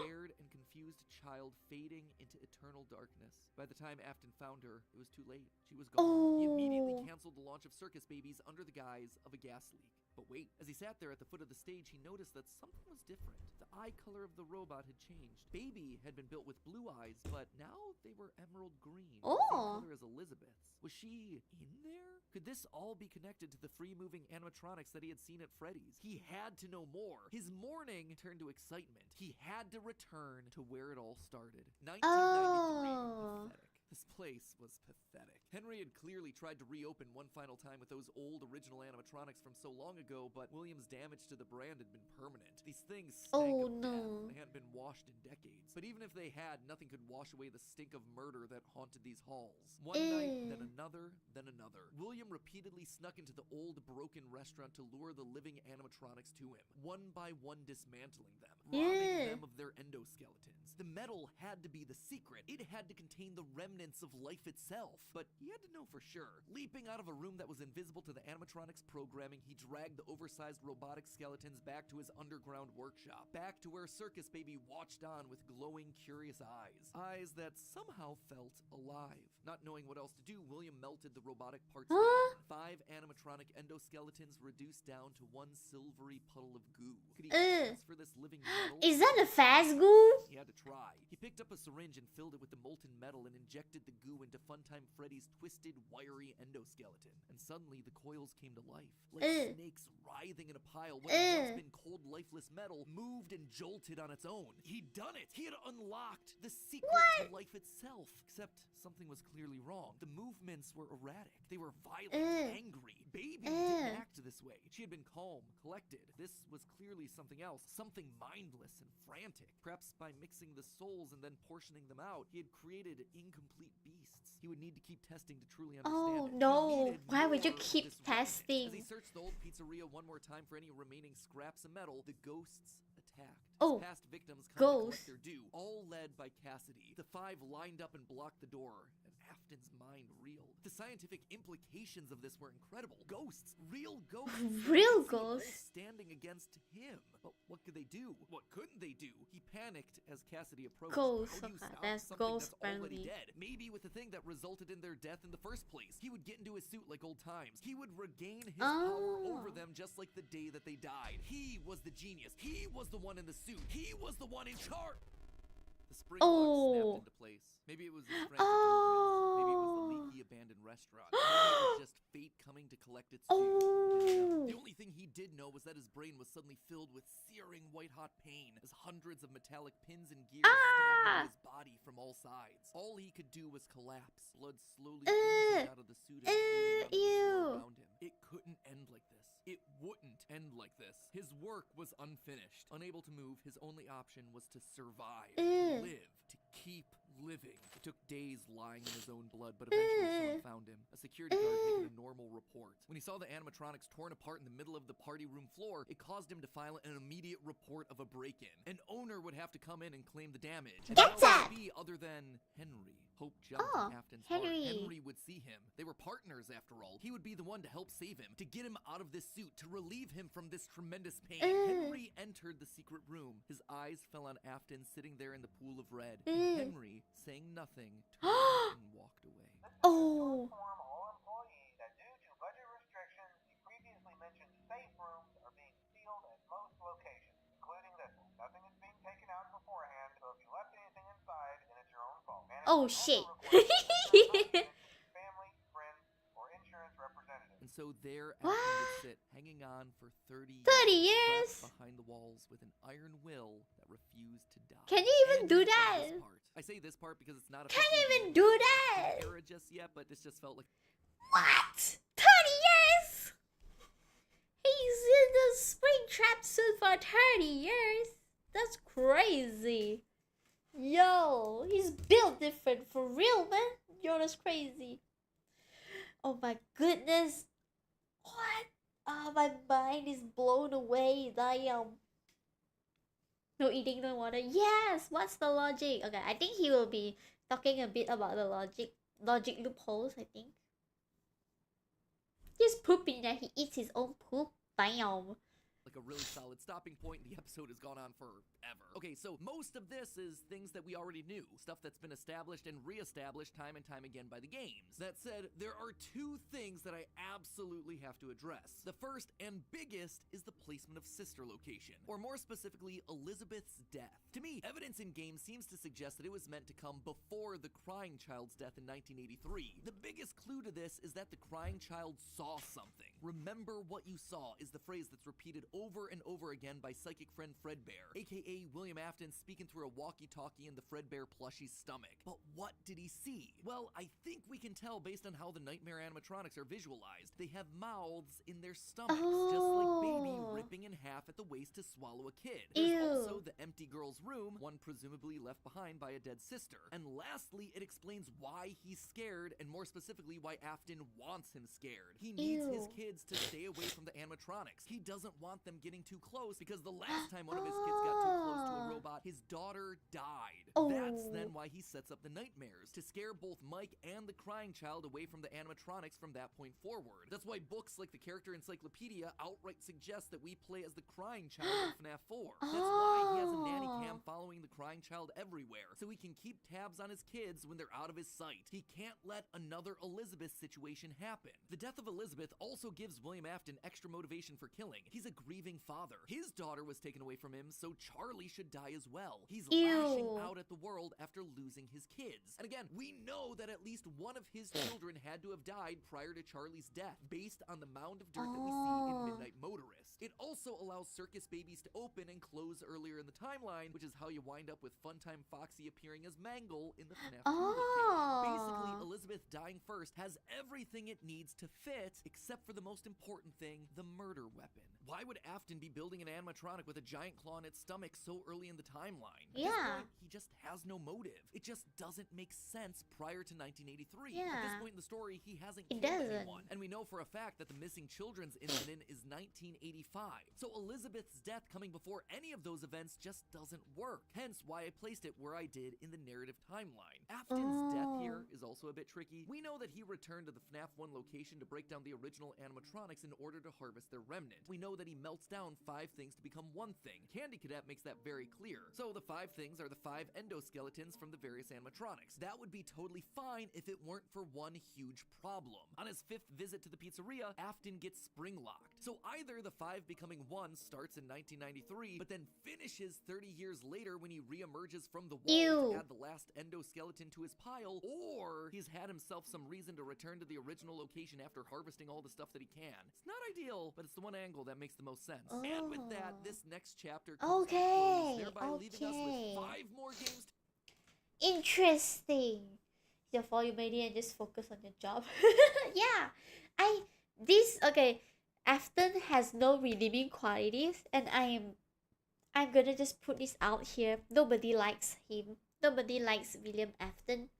Okay, he's a terrible dad. He's a terrible husband. He's a terrible business owner. Worst of all, he has the worst motives to get close to kids.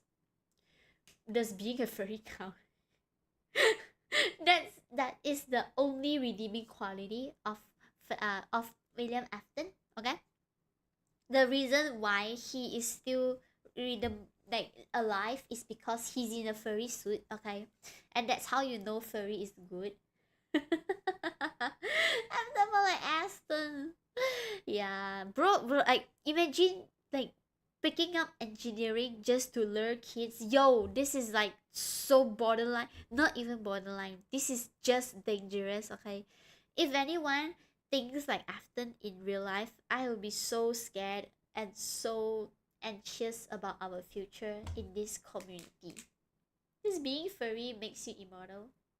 We are all not engineers. Being furry makes you funny. He learned it from Harry. Didn't even go to college for him. Then take some math skill. I know, right? Yeah. Bro is just built different, but he used his skill in the wrong way. Crazy, man. This is crazy.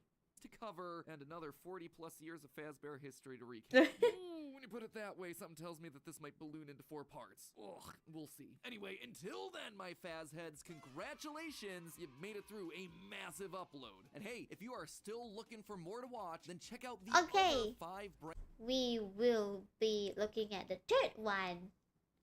Whoa, we have 4 parts. Let's go. Hello, Internet. Welcome to Game Theory. Yay! And page 20 of our final FNAF timeline. This is getting ridiculous. Last time we covered William Afton's rise as a serial killer. How the loss of his young son in 1983 caused him to make one fateful promise that would ultimately serve as his driving force for decades. I will put you back together. Fueled by grief and obsession, Afton would lose himself in work and drinks. One night in a fit of rage, he lashes out against Henry's young daughter Charlie. His first murder. This moment becomes the first domino to fall in a long sequence of events that ultimately destroys William's life and the lives of those around him. That one murder gives Afton a taste for blood, resulting in the it's his villain origin story. Oh my god. Those children go on to possess animatronics, giving Afton his first exposure to Remnant and the potential solution for bringing his son back to life. The need to learn more about this miraculous power leads him to produce the fun how I mentioned. As well as the capture devices. Robots designed to bring kids to him for experimentation. What? Ew, disgusting. Except there was one thing that he didn't account for. His daughter's curiosity. He made the robots too appealing, and it would cost him Elizabeth's life. Now with 2 children to put back together, Afton was more desperate and crazed than ever, returning to defunct pizzerias to steal the possessed metal still living inside their walls. What he didn't account for, though, were the ghosts, forcing him to pay for the sins of his past. When last we left him, William was spring-locked, bleeding to death behind a secret wall. Gone, but certainly not forgotten, as as we're about to see in today's video. Today we're finishing up chapter 2 of our story, wrapping up the Afton era. Over the next 6 pages, we switch our focus to the other main character of the franchise, Mike, a young boy dealing with the fallout of a stupid childhood decision with tragic consequences. He was A the young one who man whose killed his life is brother. best described as collateral damage, caught Oh, in the no. blast radius of William's whirlwind of destruction. Now, before we begin, let me just rip off the band-aid now. We won't be finishing the timeline today. Oh. I know. I'm sorry. I wanted to, covering FNAF VR, AR, and Security Breach wound up taking me an additional 9 pages of script. Oh, And wow, I've that's a already made you lot. wait long enough for this part, Okay, so okay. I just had to make the executive That call means to we have focus more on time to two. watch. Don't worry, that part is Yes. already written. It is already recorded. It is just in the process of being edited. It is a hefty episode. So mark it on your calendar. That one's actually going to be going live on March 25th. It's also coming complete with a live talk back where we go back over everything Yo, from the past that's couple episodes, cool. as well as having ourselves some very special guests. So overall, that one should be a lot of fun. Fair warning though, the conclusions we've reached that solve Security Breach, whew, they are controversial.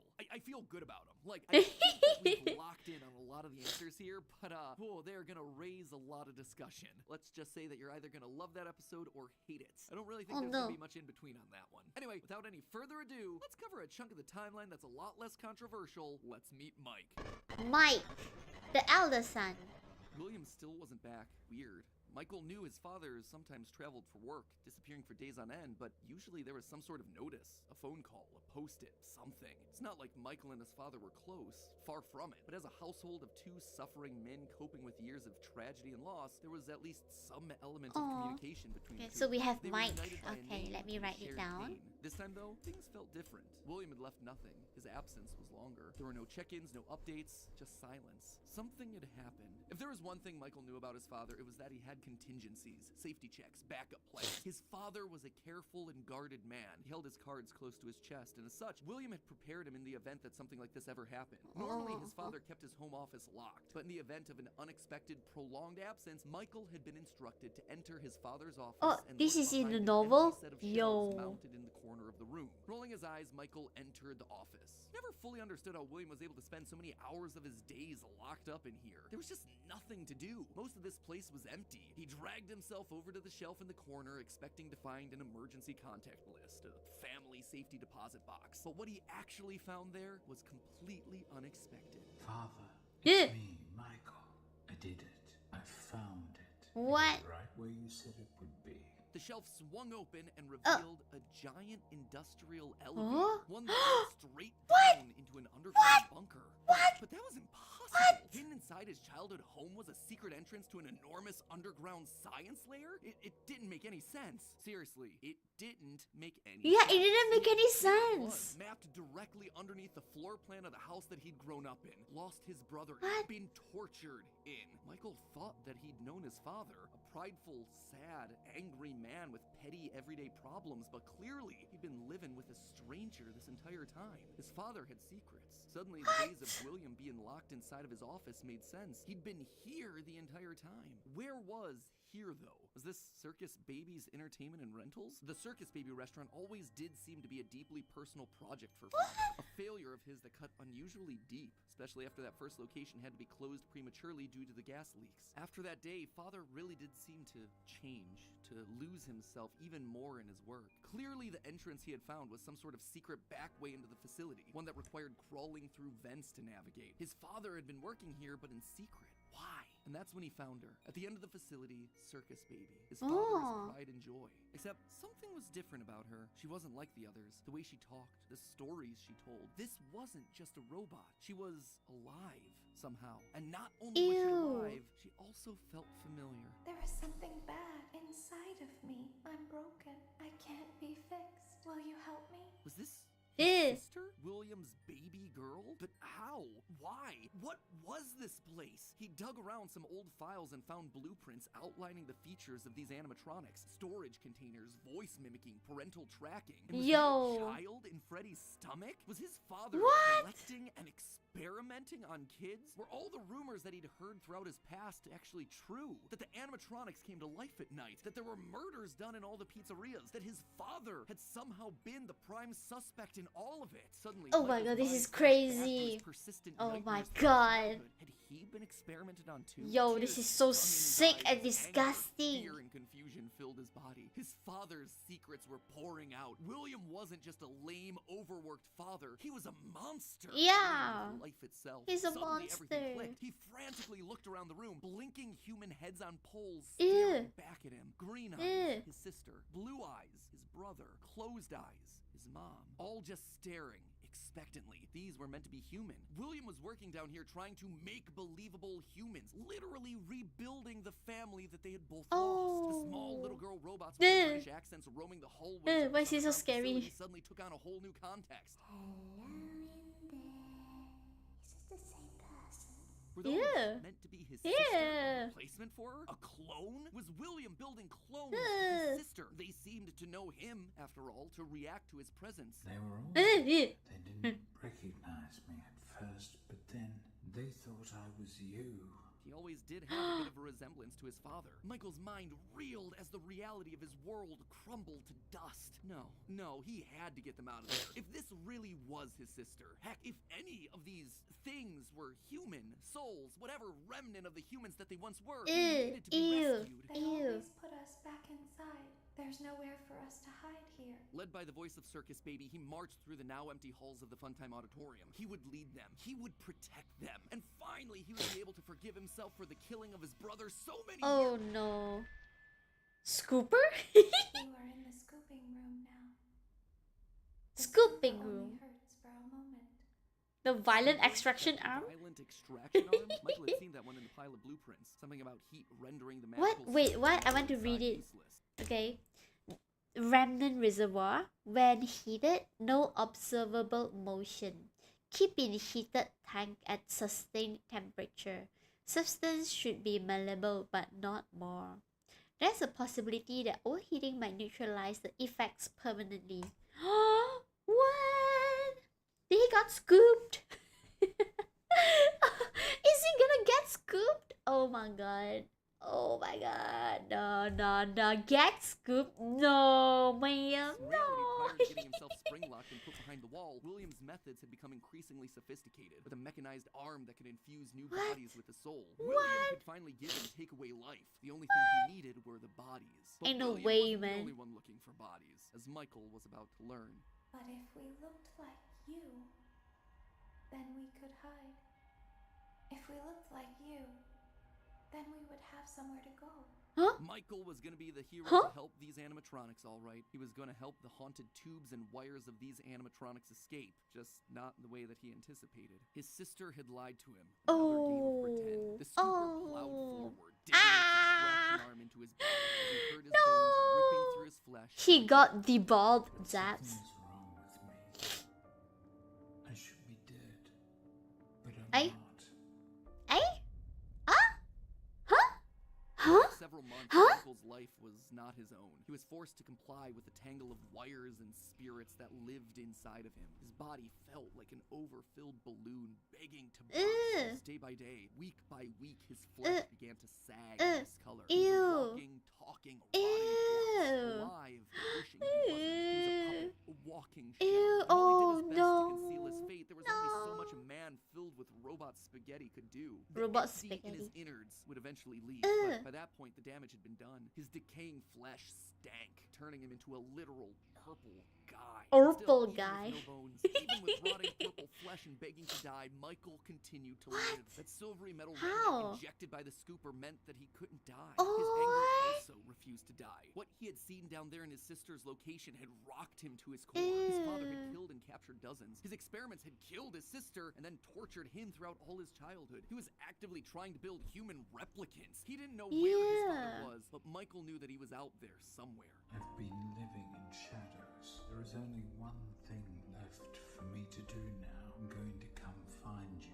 Michael He's had to fight for the British? sins of his father. He had to make Damn, things he's right. He British, had to innit? burn Fazbear Entertainment to the ground. I mean, what else could you do when your skin was permanently purple? Michael's strategy was simple. He would apply for night security guard positions Oh. at the old defunct pizzeria. That way, no Oh. one ever had to see him or smell him. during his Smell. shift. And all these old shuttered locations did need guards. Teenage vandals and squatters were always looking to get inside these abandoned buildings, and yet no one ever really wanted to work an overnight graveyard shift unless they were practically out of options. Enter Mike. One by one, he would take on the job of security guard, changing his name each time to ensure that no one was able to follow his paper trail. Once inside, he could tamper with the animatronics and figure out how they worked, writing about his experiences in his security logbook. While there, he would listen to the old tapes where upper management awkwardly welcomed new recruits to their summer jobs, even though he was working there nowhere near the summer months. He heard the gory details of his father's franchise from the outsiders looking in, confused and afraid about what was happening in the walls around them. Sometimes he would see his brother in the form of the golden Freddy suit. It's me appearing on the walls around him. It's me. Except now, there was something else there. He was no longer alone. I don't want to Another look at it. angrier I presence don't was want to also see. seemed to keep spirits No, of what Freddy is to that share the same thing? body. No, The goal that I don't Freddy would like attack it. him now. It was aggressive. Its vengeance wanted to lash out at anyone with the Afton name, anyone who wore a security guard outfit. Over time, Mike worked his way through the old restaurants, the original pizzeria, the bigger, better Freddy Fazbear's. He spent weeks there looking for clues as to his father's whereabouts. And each time at the end of his week's shift, he would then set the location on fire. Remnant can't survive high temperatures after all. So burning away whatever spirit-laden animatronics that still existed inside seemed like a winning strategy. All this revisiting of his past, though, was causing the nightmares to begin again. Hallucinations that brought him back to his childhood. The guilt around killing his brother. His dreams were oddly mixed with the shrill phone calls of the security guards.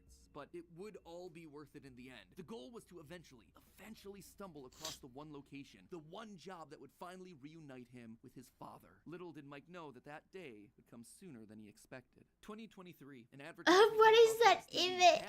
A new horror attraction in What is that video? Freddy Fazbear's Pizza so many years ago. It made Mike sick. People looking to make a quick buck off Found the tragedy him. of others. Yeah, it's His own deranged. family. This Yes, wasn't that a is joke true. or The entertainment. British. He had to be a part of it. Yes, This team that was combing through his British. family's history. They might stumble across something that could be useful. And if his father was truly still alive as he suspected, there would be no way that he wouldn't show up here. Maybe finally this could be the final chapter in his family's marathon. No, of judging Mike from your applied for the videos, job and was no. immediately handed the keys. Years of doing this had taught him that security guards rarely receive thorough security checks. They also liked how creepy Mike looked. And thought it was a costume on theme for the job. What little they knew. Hey, glad you came back for another night.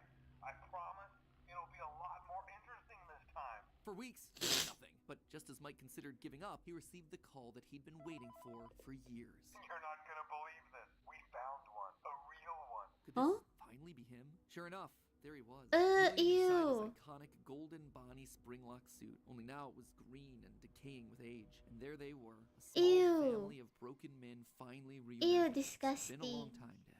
Mike had always struggled with the phantoms of his past haunting him, but now all the animatronics he'd encountered over the past months, hopping from pizzeria to pizzeria, suddenly sprang to life. Their faces haunting him as he tried to keep track of his father on the cameras. It would seem that William's mere presence had put the spirits on high alert. Ultimately, they were harmless, more annoying than anything else, but there was one that felt different from the others, one that was more than just a mere phantom. The security puppet. If he looked at the cameras at You just the right scared moment, me. he could see it floating there through the halls. He could even see its reflection in the water pooled on the ground. It would seem like he wasn't the only one there on a mission. While he was dealing with Springtrap, Michael assumed that this one was likely dealing with the spirits of this place, finally setting them to rest. Hopefully this means a happier day for all of us, Mike thought to himself. And in that moment, he felt the air around him release, like pressure being let out of a bottle. The building sighed, as if 5 spirits had finally been allowed to move on. He had the sense that his brother was a part of them. He rigged the wiring inside the building to misfire, and the dry, desiccated walls erupted into flames. It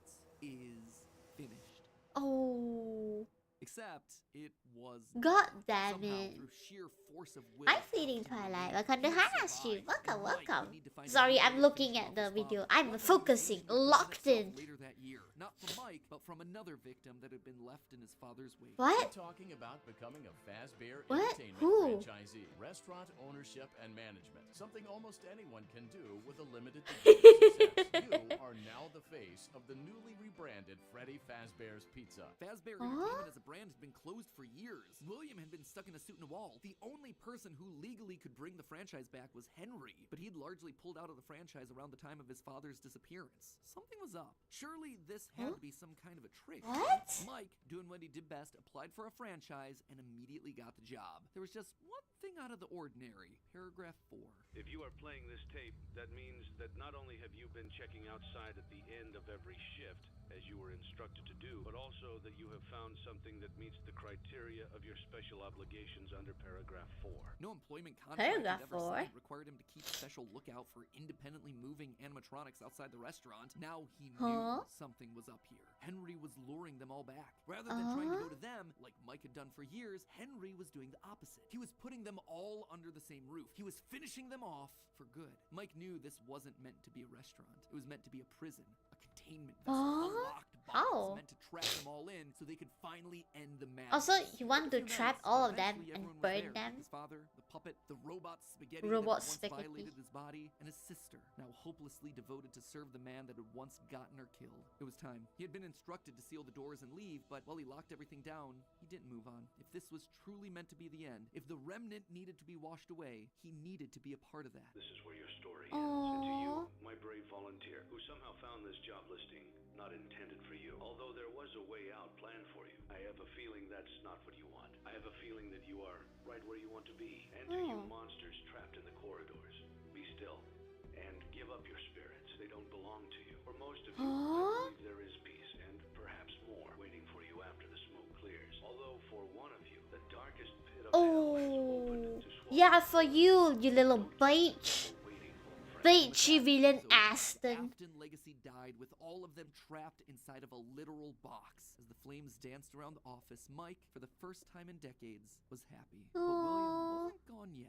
Although the my darkest pit of hell God. was open and waiting for him, something or someone wouldn't allow him to move on. Instead, he found himself locked in moments from his past. The pizzeria, his son's room, his underground bunker. It was as if his brain's neurons were all firing at once, overloaded, mixing and matching all his biggest fears. Hi, Aspa. Welcome to What Hannah's stream. was Welcome, this welcome. place? How did he get here? How is he not dead? Ah! Ew. They started coming. Without warning, animatronics, both new and old, began to jump out at him, bite him, rip him limb from limb. The pain was immeasurable. Make it stop. Make it stop. William, for the first time, longed for death, an end to this torture. No. Just as it felt like he couldn't take it anymore, everything was quiet again. It was as if the world had been reset. There was a brief moment of quiet, and then the onslaught began. Dozens of faces from What his is past this? focused on him. A waking nightmare that he couldn't escape from. More pain, more ripping. It was his own personal hell, but why? Why couldn't he just die? And then he saw them, a group of characters he never thought he'd see again. Those janky, stolen characters that had started everything. The mediocre melodies. It had all started to go wrong once they showed up. Once Henry had Yeah, of been course dead, it's mixed other in with people's their fault, obnoxious bro. southern How drills and egoistic do you favorite have to songs. It was be? barely a whisper, but he could just make out the words. He tried to release you. He tried to release us. But I'm not gonna let that happen. I will hold you here. I will keep you here.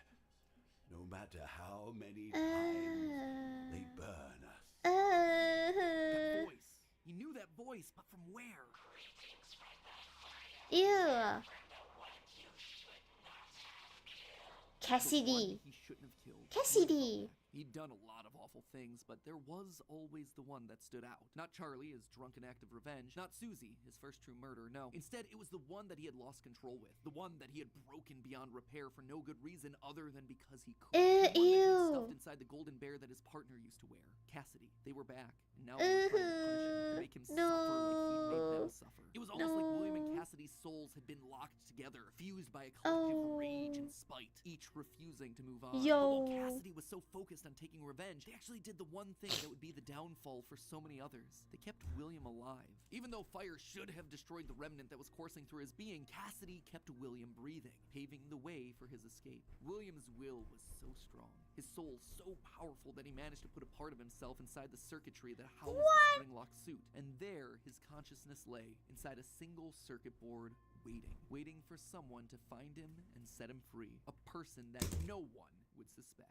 Okay, so a bit of a shorter chunk, but an important one as we shift perspectives to Mike and tell his side of the story. And with FNAF VR, AR, and Security Breach having so much to explain, I didn't want to rush through things by trying to cram it all in here. Don't worry, I know you've all been patient. The final video is happening on March 26th. That is locked. It is getting ready to go. Trust me, I want this thing to be over and done with as much as you. I am not just stretching it out for the views. But before we wrap up for the day, I did want to talk about the big Orville elephant in the room, Mike's quest for revenge. You might have noticed that I was vague about the dates, and there's a good reason for that. I don't know him. There is no way for me to make them fit in. Here's what I do know. We know with a high amount of certainty that Michael Afton is the character that we play as up until Ultimate Custom Night. Mike Schmidt and Fritz Smith, the security guards for FNAF 1 and FNAF 2 respectively, get fired for, quote, tampering with the animatronics. And so a weird connection between the two of them, right? But now, look at the phantom animatronics that are haunting us in FNAF 3. They use models from both FNAF 1 and FNAF 2, meaning whoever is sitting in that security guard chair, Fazbear Frights, they have to have seen both locations and their animatronics. And that's not all. Their designs are burnt. It's a weird detail in the game, That's so and it's something that the cool. character encyclopedia repeatedly calls attention to. The burned texture for these phantom animatronics. Why is that so unusual, though? Fazbear Frights is the first time in the franchise that we hear about anything burning down. From that point on in the story, it's like the characters turn pyro and are suddenly setting fires left and right. But for the first 3 games, nothing ever catches fire. The animatronics are just moved or repurposed in some way. So when did they burn? And why would our security guards see them as being burned? Someone has to have been going location to location, setting these places on fire, purging the sins of the past. Interesting.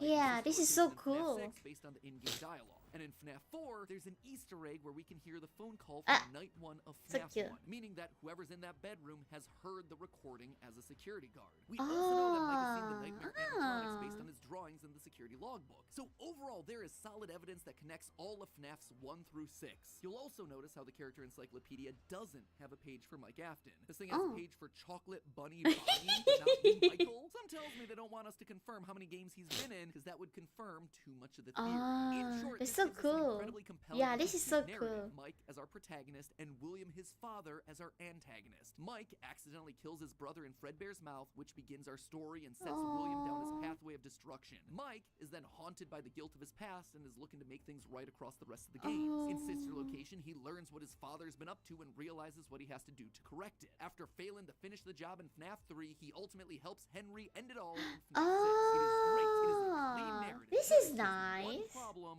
timing. Mike's Timing. quest can't really start until he's been down to Sister Location, seen Baby, and gotten himself scooped. That's when he finds out about Afton's secret life. It's also when he's gonna start to smell, because, you know, he's a walking, talking, rotting corpse. And we know that he's not going down into the bunker until the Funtime animatronics have been made, Freddy's has been closed, and Afton is out of the picture. That all should be happening post-1993, after William is sealed behind a wall. But that then presents us with a few problems. Afton has already dismantled the original animatronics as we see in the FNAF 3 minigames. How are those things getting burned if they're already deconstructed? But more importantly, we see FNAF 2 paychecks with the date 1987. Hey! Way earlier than I think it should be. 1987. Fritz Smith's pink slip on 7 doesn't have a date, but it's a bit weird to say that the first few nights are in 1987, and then employee number 3 is hired on years after the restaurant closes. Anyway, just wanted to call that out because I don't have a solid answer for it, and I'd love to see your comments down below. And with that, my friends, this chapter comes to a close. We'll see you on March 25th for the grand finale as we cover the Grand final 3 games of the finale. franchise. Okay, we're gonna go to the grand finale, Zaps. Let's go. Okay, last one. Okay, let me take a breather first. Oh, this is so effed up. Yo, that's crazy.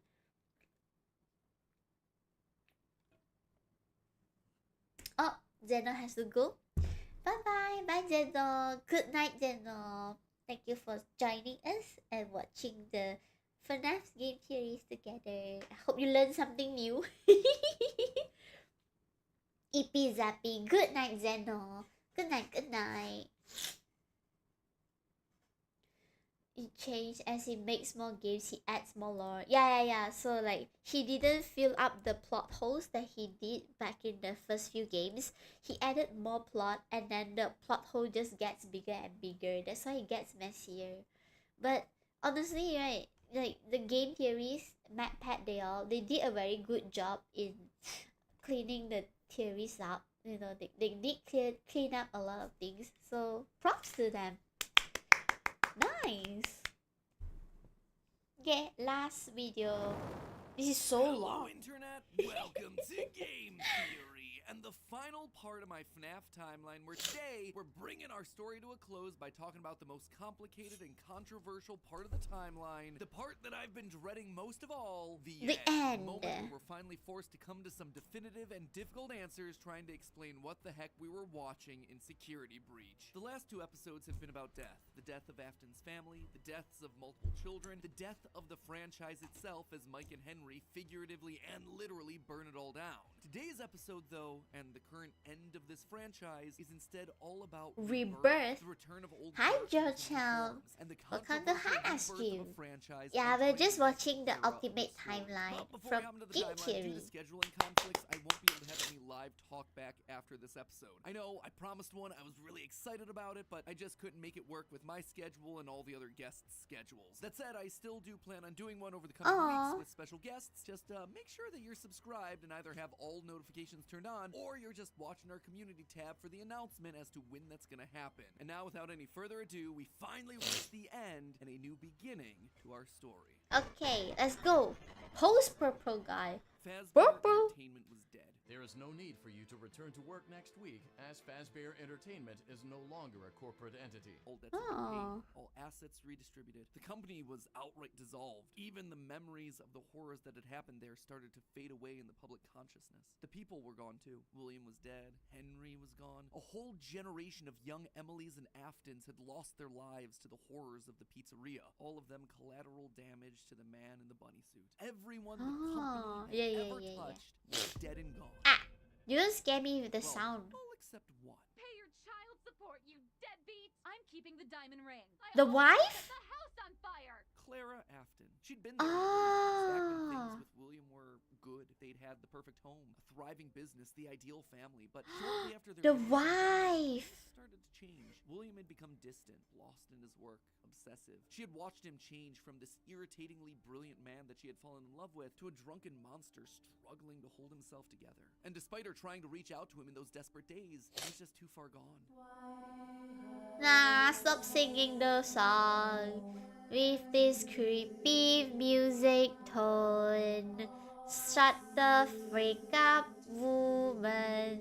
Please stop singing. I don't want to get copyrighted. I stop. Oh my goodness, don't jump scare me. That's so scary. A mystery from William's past. Very nice music to sleep tonight. No. She wanted to leave that part of her life behind. She tried to move forward, never wanting to hear the name Freddy Fazbear again. A time defined by mistakes and broken promises. But then, the paperwork started to arrive. As Fazbear Entertainment began to close as a corporate entity, suddenly her mail was flooded with notifications, requests, obligations. She had been there since the beginning, helping William in the early days of his business. And now, as a shareholder and sole living member of the Afton family, all copyrights and trademarks of both Afton Robotics and Fazbear Entertainment passed on to her. Memories of this past life that she had long left behind. Looking at the blueprints, the contracts, the memos, she felt old wounds begin to reopen. The regrets of a happy family that had been torn away from her. William had always been brilliant. That's what had attracted her to him in the first place. But he'd also been too blinded by obsession and pride. He was too jealous, too petty, too unable to actually see a bigger picture. But now, holding the paperwork that contained decades of heartbreak and trauma, she realized it was her turn. She was holding the power. This was her chance. And one thought resonated in her head. I will put them back together. I will put them all back together. She's also broken. One to rebuild this family. To rebuild the pieces of that shattered life. To reclaim the kids that Fazbear had stolen from her. But how? Looking at William's work now laid out before her, she knew that he had been onto something. Collecting remnant, robotic humanoids, digital conscience transference. The pieces were all in place. They were just scattered, fragmented. It was almost like there were too many ideas going in too many different directions. It was such an important idea that she reiterated that point to herself. There were too many ideas going in too many different directions. Wait. That said, there had to be a way to save it all.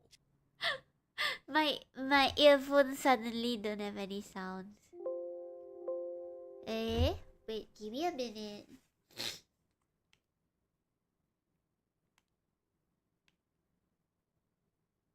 Wait.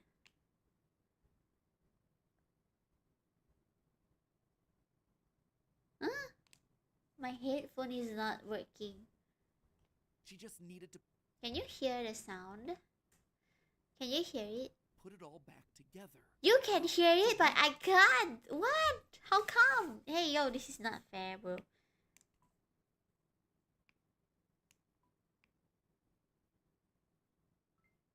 Okay, it should be working now. builder It's back to normal. Okay. You guys can? Okay, that's nice. With ownership over the characters, Oh my licenses, the technology patents, and the Fazbear name, I she get. converted the Please volume corporation up. back to an LLC, a structure for smaller businesses that Just are a usually little family-owned. bit because I want to chat with all of you. From Yeah. there, she would need Remnant, and lots of it. Remnant was the key. Clearly, in the later years of his life, William had been using Circus Babies Entertainment and Rentals as a remnant farm, sending robots to kids' birthday parties in the hopes of nabbing bits of the stuff here and there. But clearly, it wasn't enough. He had, what, like four, maybe five animatronics? Yeah, I going think the out? wife knows. It was a Yeah, decent yeah, idea, yeah. but to I'm get the pretty sure the remnant wife they required, knows. it needed scale. Dozens, hundreds of animatronics all out there, all gathering remnant from unsuspecting customers. But to do that would require help, something William would never ask for. William had kept everything in-house. His obsession with control limited him. Clara, though, she wasn't nearly that precious. A plan like this required partners, people outside of Fazbear to do the heavy lifting. So she contacted a mid-sized delivery company, DLZ Shipping Services, to help build replicas of all the original animatronics. And with meal delivery apps being all the rage, why not an animatronic delivery service? Order one to celebrate your birthday, your Halloween party. What? 4th of July picnic. We'll invite Liberty Chika and Liberty 4th of July Chika? Freddy on over. She would make sure that they made skins for every occasion. What? Chocolate Bonnies for Easter, Shamrock Chocolate. Freddies for St. What? Patrick's Day, Dia de los Muertos Chicas. And thus, the Fazbear Funtime service was born. That's right, with the fast Markiplier!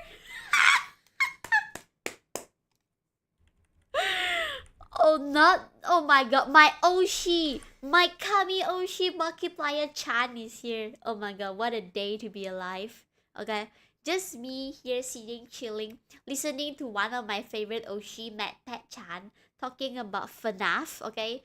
And what to make it better? What to make my night better?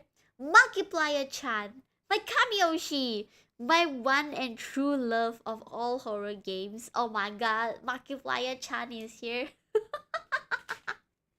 My OG Oshi, yeah, let's go. Yeah, Markiplier is here, yay! Yeah, this is so funny. Why is he here? Oh no, I'm not caught up with the latest FNAF games to know why he's here, but it's so funny to know that they really found Markiplier to do one of the introductions or like part of the games in the FNAF universe. The real VTuber, no. Oh, it's so funny. service, you'll never be alone again. You'll always have someone watching you. Oh my god. Ridiculous? Absolutely. Was it a sellout? No doubt. It was exactly the sort of thing that William would have hated, but it needed to be done to get enough remnant. Normally, the novelty of ordering an animatronic wore off after like what, 1, maybe 2 times? But with new skins for new holidays, suddenly you had yourself an animatronic perfect for every occasion. It would keep people hooked. It would keep them ordering the latest and greatest that Fazbear Entertainment LLC had to offer. And all the while, they'd be collecting and returning the remnant back to her. In a word, it was brilliant. There was just one problem with it. No one trusted the Fazbear name. The company's brand was still mud. Oh Guy. no. No one would want to Oh, hire no. animatronics from the restaurant franchise known for murdering children. Nothing kills a party quite like the threat of death, you know. So she needed to find a way to discredit the stories that had come before. She needed to win back the public's affections, reactivate some nostalgia for the spooky stories of their childhoods. She needed a game. Multiple games, in fact. They lied to us. They lied to all of us. They told us that the whole point of this VR game was to undo the bad PR done by a rogue indie game developer. That's not true at all. Those indie games were designed to conceal and make light of what happened. This isn't What? just a- Wait, Pawwa, why are you still here? Pawwa, aren't you supposed to be sleeping? Are you lying in bed, warming up the bed with your iPad? Yeah, imagine Pawwa Hanna Entertainment. Like, but instead of Pawwa Hanna Animatronic, we have Zaps Animatronic.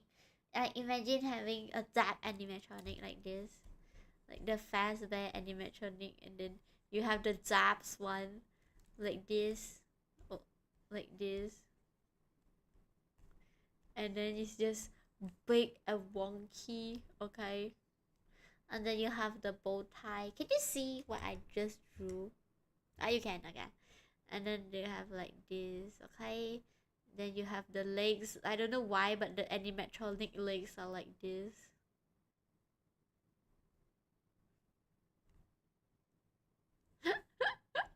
This is a Zaps animatronic. And then you have a tramp stamps here and there, yeah. Then you have your tail.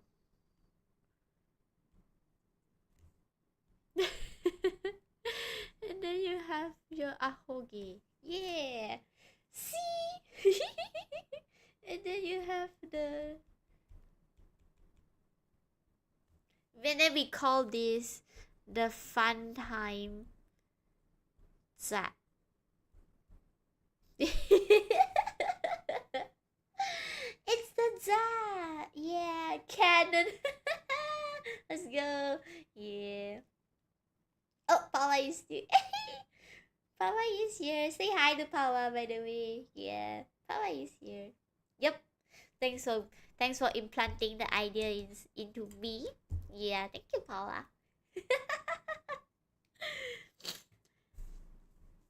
Yeah, let's continue. We have a long way to go, Zaps. Oh my god.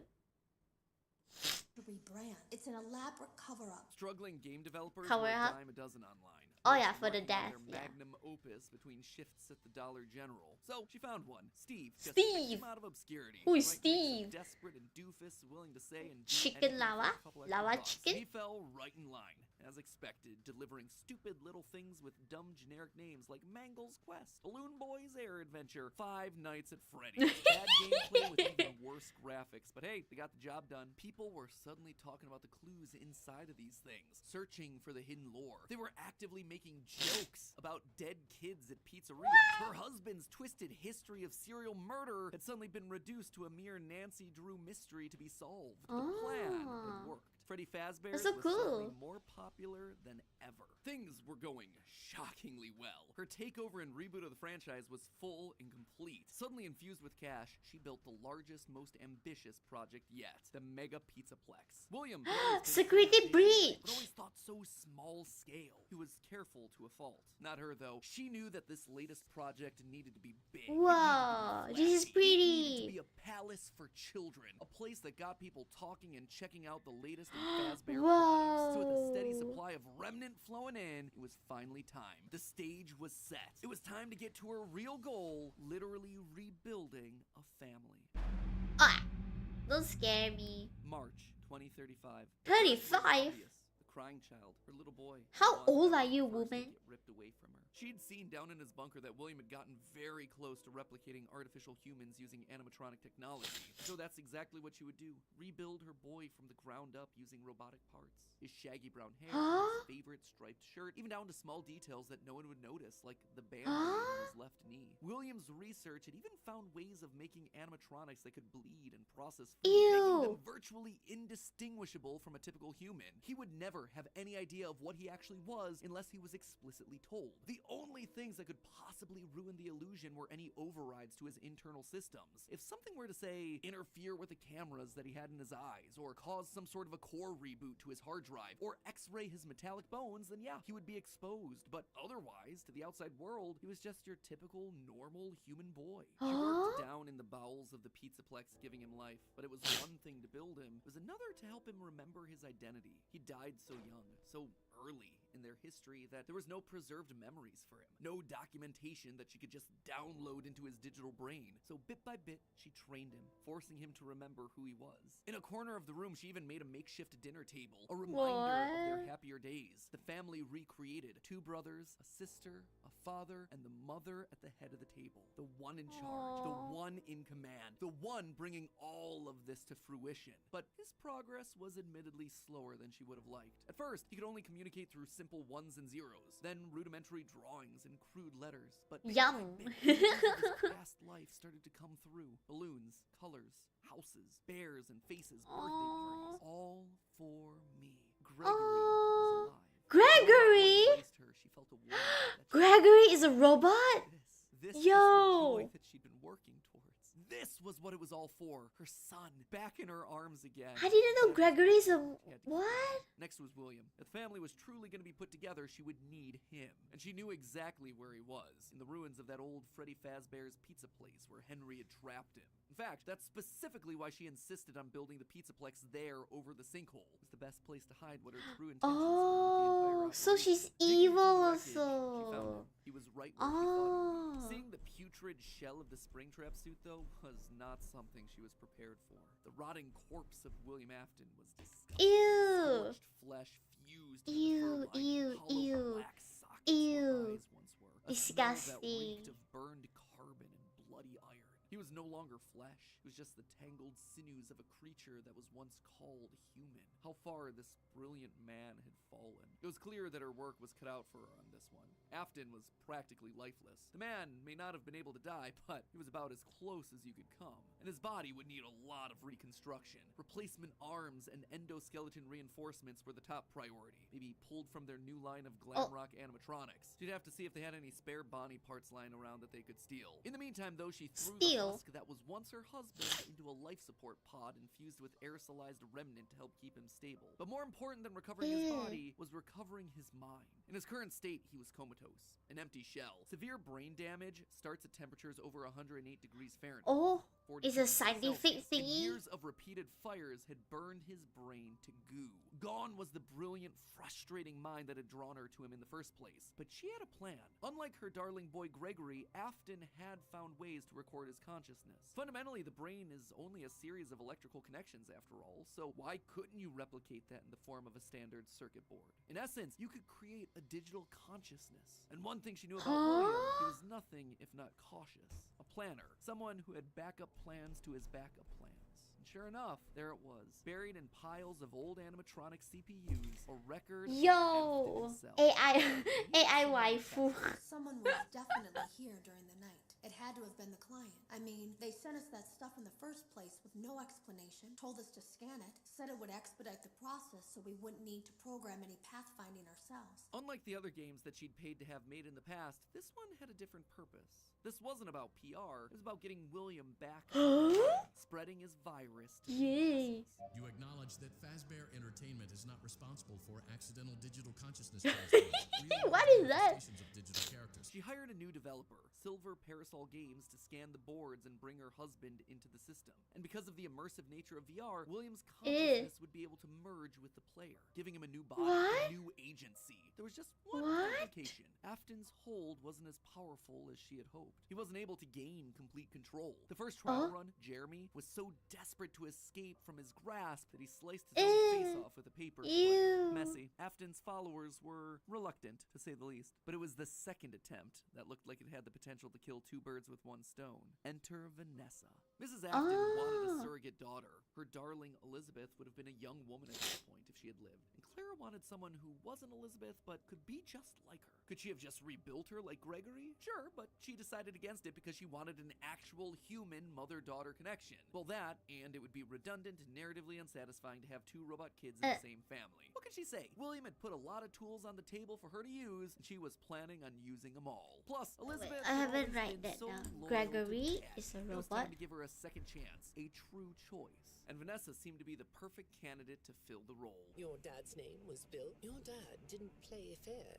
did he? He used to make your mum look bad in court. He manipulated you. I know your mum after she lost the custody case. Oh. Supposed to be a good girl. She started as a QA tester at Silver Parasol Games, a VR game development company that was part of her plan to bring back William. But more importantly, Vanessa checked all the correct boxes. Right age, blonde, green eyes with a fondness for flowers. And Yo, in many ways, it was I her can daughter welcome to Hannah Except scheme. it wasn't just looks and personality. What really mattered was Vanessa's mind. Underconfident, coming from a broken home, motherless. Motherless. Able to be manipulated. Yes, she would do nicely. She she would be the one to save dear old Daddy, just as the real Elizabeth would have wanted. I will make you proud, Daddy. While testing the VR game, William's digital consciousness merged with Vanessa. Oh sure, she fought, fragmenting Afton's code into a series of tapes hidden across the game, trying to do web searches to regain control over her life, but it wasn't enough. She was weaker than Jeremy. She was a thrall that, despite occasional moments of lucidity, had to obey. And with Vanessa, it was a 2-for-1 deal. She was getting a daughter back, while also bringing her husband one step closer to reactivation. She just had to make sure that Vanessa was headed the right way. The reborn Gregory was an expert hacker, part of the benefits of being an Afton and a robot. So Clara had him keeping tabs on Vanessa, hacking into her emails and trailing her therapy sessions to ensure the future Elizabeth was falling in line. If any of the therapists started to ask too many questions, they were promptly dismissed from their positions. Oh no! And while Gregory kept tabs on Vanessa's personal life, Mrs. Afton made sure to clear a path for her professionally. With silver parasols collapse at the hands of the anomaly, she then had the possessed Vanessa bring the contaminated circuit boards to DLZ shipping and the Fazbear Funtime service. More glitches, more Remnant, more Afton. But it was her last move that was the best. In a true masterpiece of poetry, she brought Vanessa over to be Chief Security Officer at the Pizzaplex. A true family tradition to don the hat badge, and all it took was a recommendation from the top as well as some emails marked for deletion. Sure, Vanessa didn't have relevant experience for the job, but when it comes directly from the CEO, does it really matter? Husband, son, daughter. A corpse, a robot, a human. All that was left was Michael. Poor, troubled Michael. The boy that killed her youngest. The one that would spend years trying to make his guilty conscience right again. A self-professed protector. While she knew she needed him to complete the family, something told her that the problem had already solved itself. Something had shifted when using Glamrock Freddy to excavate the buried pizza place. I have been here before. I found myself for the first time when I cleared the path. I have changed. My friends are here, but I can protect you. What? Maybe it was the remnant that had coursed through Michael's veins. Maybe it was the spirit of Michael living on as a protector. But he was there, somewhere inside of Glamrock Freddy. Glamrock Freddy. Just like that, she'd won. She'd done it. This is okay. This is some final brainwashing long of Vanessa, some rehabilitation of William, but they were there. Finally, Huh? all together again under one roof. The Aftons reunited. A happy ending. And that's how it could have ended. That's how it should have ended, had it not been for a few unanticipated Ew, what is this? For one, something was just wrong with the Pizzaplex. Almost as if the entire building was haunted, possessed. Puppet plushes hiding on ceilings, behind crates, places that they had no earthly way to belong. They're Staff puppets? bots with greasy tears down their eyes, acting like they were being puppeteered by some sort of a nightmare. Even their sounds had the echo of nightmares long past. It was as though a guardian spirit of the past refused to move on. As long as her husband was around, it too would linger. Only now, it wasn't just in one body, but it was in the essence of the building that's so itself. cool. She had seen stories of houses built on burial grounds getting possessed by angry spirits, but she'd never assumed that it could be real. Then again, in a world of living spirit metal and mind-controlling glitches, I wish That she'd is be so true, judgmental. yeah. The whole thing was ridiculous. Why would this We be can the line all that she be refused to possessed at cross? that After all, point. the Pizzaplex was built over So the scary, burial man. ground of angry spirits, but it was the power chords that finally Power convinced her that mention, let's something was wrong. go. Suddenly, these chords were striped That is black just a and white, theory. like A the game security theory. puppet from generations ago. The very foundations of this place, the materials and wires that constituted it, were rebelling Power against Hanna the theory. Aftons, Power against mention, the let's quest go. to bring them all together again. And it was being helped by something else. Something slithering through the building. Maybe they were connected, she couldn't be sure. What's The that? drum of living wires could be heard oozing through the walls, stealing pieces and parts of old animatronics showcased in Rockstar Row. She could only assume that it was a byproduct of all the remnant they'd been collecting. From Afton's testing, she knew that both light and dark remnant existed, one of positive emotions and the other created from anger, agony. Perhaps this thing was an amalgamation of all the darkest parts of the pizzeria's history. Ew, A collection why is of he the so hatred disgusting? Still housed inside these defunct endoskeletons and exosuits. As long as it was left alone, it seemed to be harmless. But if any Afton outside of Monkey got too close, disgusting. it would lash out wildly. Even young Gregory, looking to punish the family. Why is this Pokemon? Horrible creation. Little did she know, though, that Gregory should have been her biggest concern. That bringing the family together would have some unforeseen consequences. Gregory was normally the goodest of boys. She had literally Goodest built of him that boys. way. But lately, he'd been disappearing more and more often, disobeying her orders. requests. Oh no. She knew that he loved playing on the arcade Adolescence. machines once the pizza He's place being a closed. naughty He was boy. so good as to top the leaderboard on practically all of them. But lately, he was nowhere to be found. She suspected his absence had to do with Glamrock Freddy's failed performance the other night, when he malfunctioned live on stage. Almost no. as though the core programming of Freddy responded to seeing this rebuilt small boy. Almost like it awakened something inside of him. She'd have to make sure that Vanessa was on the lookout for him. But she'd soon come to learn that Vanessa wasn't enough. Whether it was the influence of the nightmare puppet or a reawakened hatred of animatronics seated deep in Gregory's code, something had caused him to rebel. To rip apart each animatronic in the Pizzaplex. Bit by bit, this boy was tearing down the empire that she'd so painstakingly built. Freeing Vanessa from her mind control, destroying the remains of Afton in the basement, setting Glamrock Freddy loose, as her carefully created world crumbled around her one more time, she began to plot her revenge. She would have to bring them all to ruin.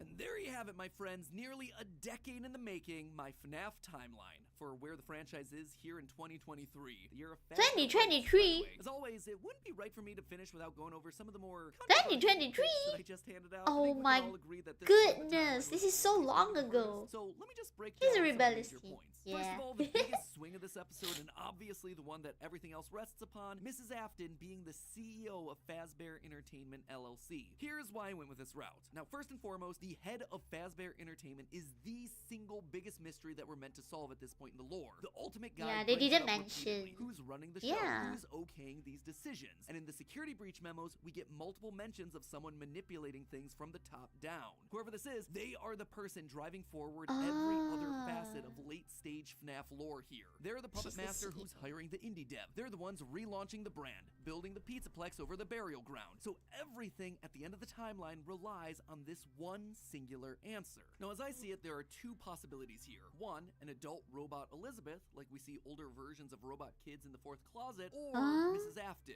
Could it be someone completely new to the franchise? Absolutely yes, but in a game with so many returning faces and repeated themes, it would be pretty random and arbitrary. So, between these two girl bosses, who then Girl would it be? Well, bosses, let's Elizabeth go. always wants to please her daddy, so she'd be most likely wanting to bring him to life. But then, what's Vanessa's role in all of this? Vanessa is clearly meant to be a parallel for Elizabeth. Same hair, same eyes, similar backstories, but if the main goal is getting the Afton family back together, which seems to clearly be the case in Security Breach, then there's no need for Vanessa to be involved at all. We already have Elizabeth running the show. It would also mean that we suddenly have two robot kids running around, which feels narratively repetitive and quite frankly kind of dumb. Now look at Mrs. Afton. We know next to nothing about her outside of any clues that we can get from Immortal and the Restless and Bellora's song. But what her being head of Fazbear does is make every other piece of the lore fit. Suddenly, you can have one of every other type of character. One robot kid in Gregory, one brainwashed human in Elizabeth / Vanessa, one OG corpse in William, and one possessed animatronic in Mike. Narratively, it makes everything else cleaner. Legally, it's also the option that makes no Legally.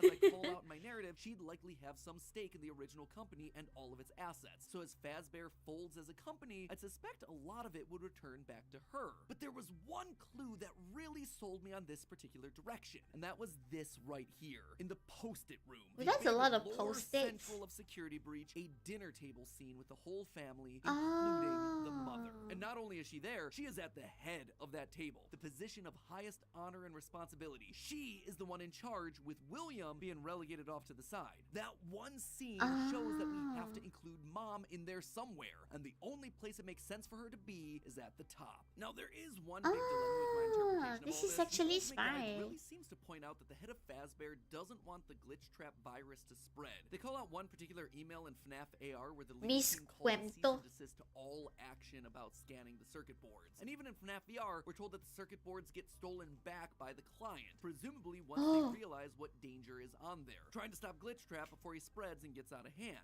Here's the problem with that though: if the head of Fazbear doesn't want Afton to rise again, why'd they restart the company in the first place? Why'd they build over the FNAF 6 pizzeria? Why'd they go through an elaborate cover-up to make the possessed Vanessa an important part of the company? Just doesn't make a whole lot of sense. It would be the most inconsistent series of actions ever, but I did want to call attention to it since it seems to be the route that the official guide is trying to steer us towards. Moving on to minor point number one, the Five Nights at Freddy's games were made by the Rogue Indie developer. Here's the thing, FNAF VR opens with this line. That's why we have recreated many of these completely fictitious scenarios Fictitious? that you've been fed over the last several years into a hilarious VR game. It's hilarious VR lies game. told to you by the indie developer. And since Help Wanted has direct recreations of FNAFs 1 through 3, it means the Oh, games that's so must be part of cool. the fabrications that this developer made up. Also, all of this is heavily implied in the story of the same name, Help Wanted and Tales of the Pizzaplex, hence FNAF 1 through 3, canon games within the lore of the series. Big swing number 2, the elephant, or ghost in the room, Charlie infecting the Pizzaplex. John from the channel FNAF has made some great findings about Charlie's influence over the Pizzaplex. The cables that looked like the striped arms of the puppet, the Nightmarion plushies that you find hidden across the Pizzaplex in so weird scary. places, the staff bots with creepy smiles and in your dreams written on the front. All of these things scream puppets. Plus, with the puppet mask not having tears in the blob, Ew, it's implied that ew, Charlie's ew. spirit exists elsewhere. She is still in play, and she has an important role, especially in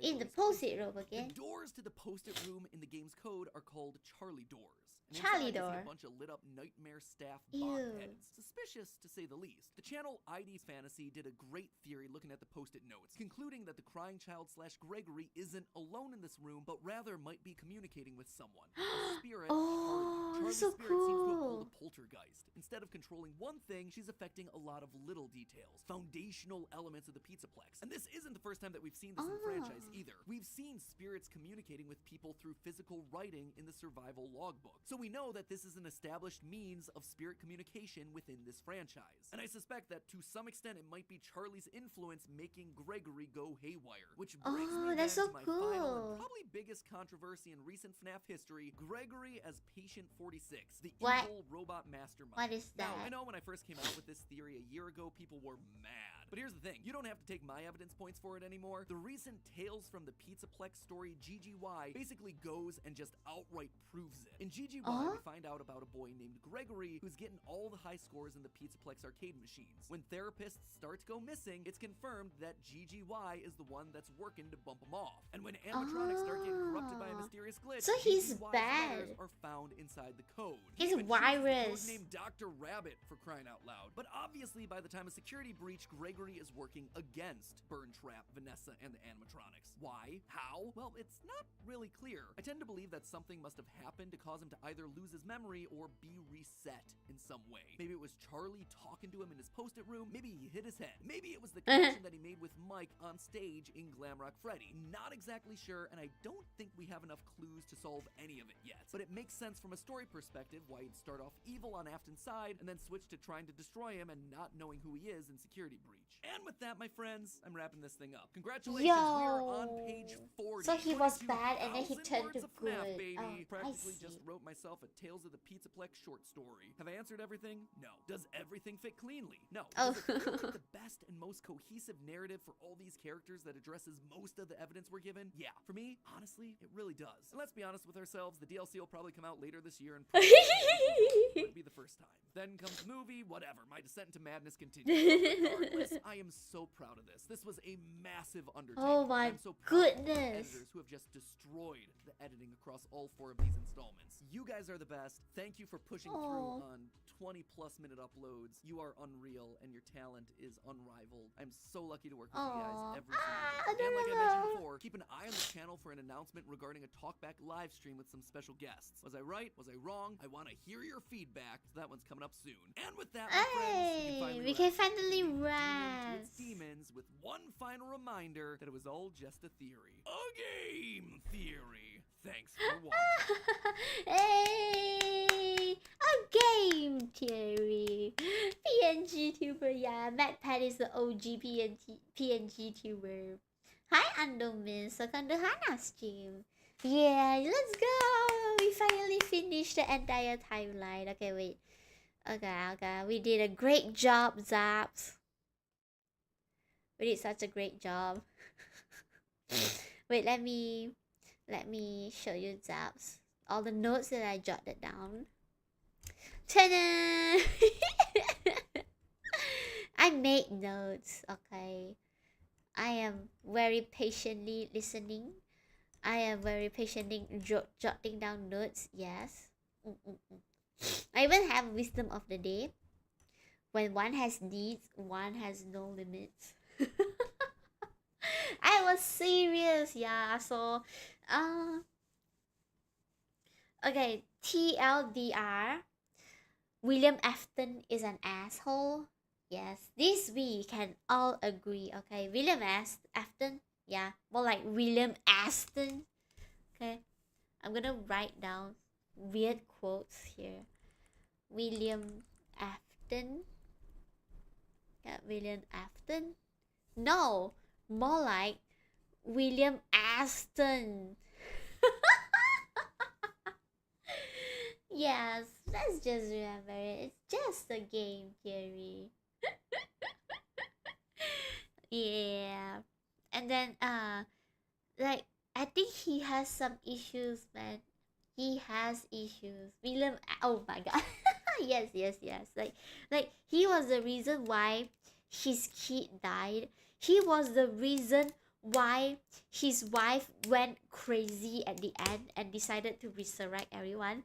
Okay, if William wasn't a furry at the beginning, if William didn't had issues like childhood issues, okay, if William didn't go to see the singing bear, none of this would have happened. Okay, like he blamed Henry out of everyone, that his sons died and his daughter died because of Henry.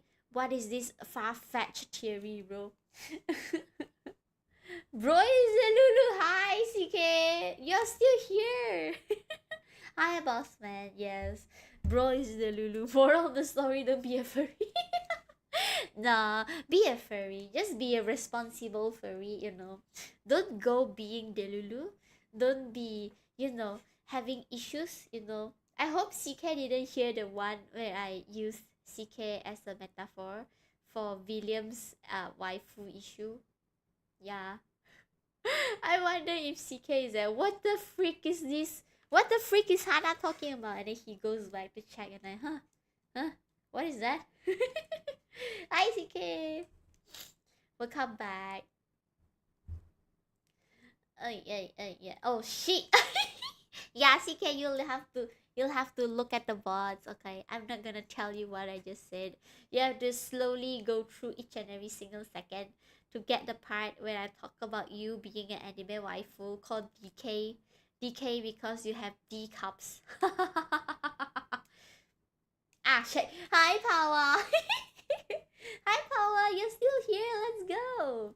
Hi Atararuna. Welcome to Hannah stream. Welcome. Yeah. We are just wrapping up this cup. Oh my god. I'm just glad that CK agreed to the name DK because he wants this cup. Very nice. Lemon got him. You left and came back. Welcome back. Hello. Yeah. Actually, Hannah has to go to bed. Like if you notice that I'm already closing my eyes.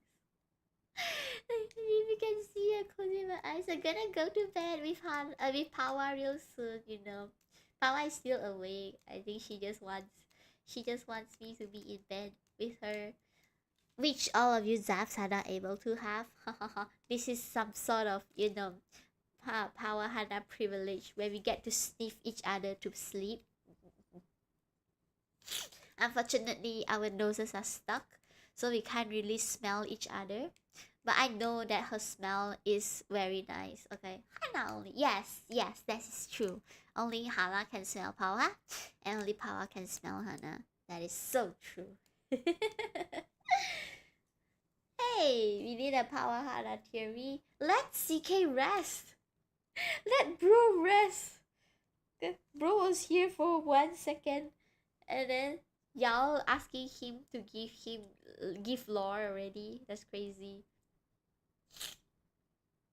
Okay, wait, my pen is broke. Okay. What else can we draw? We can draw the bite of 83. Okay, the bite of 83. Ah, the key. No. Okay, and this is the Freddy. Yeah. And then this is Markiplier here. And then he's like, oh my god, is that a bite of 83? But instead of Markiplier, it's Hannah, okay? And then Hannah is like, is that the bite of 83?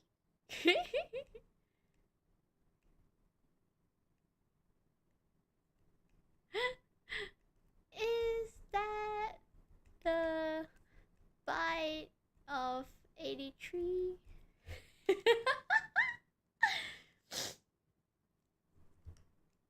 I hope you can see it. Oh no, you can't see it! No, this is foul. This is foul. Can you see it now? Yeah, you can see it now. Is that the bite of 83?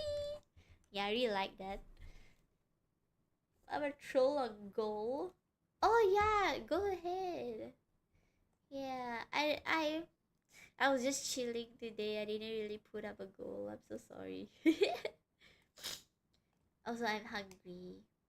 I don't know why I'm hungry. Is that the bite of 87? What's the bite of 87? Yo, what the Sigma?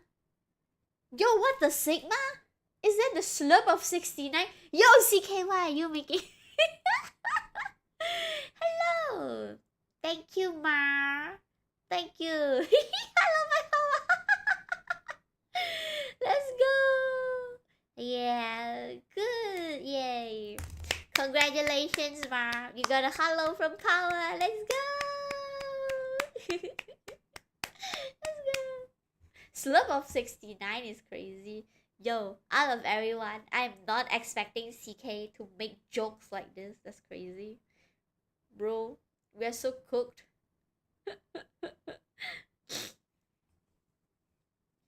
Hello. Hi BMD4. I would prefer not to say the word so that the bot doesn't know what we are talking about and nothing of sorts, no ideas of sorts will come up to the mind of the bot.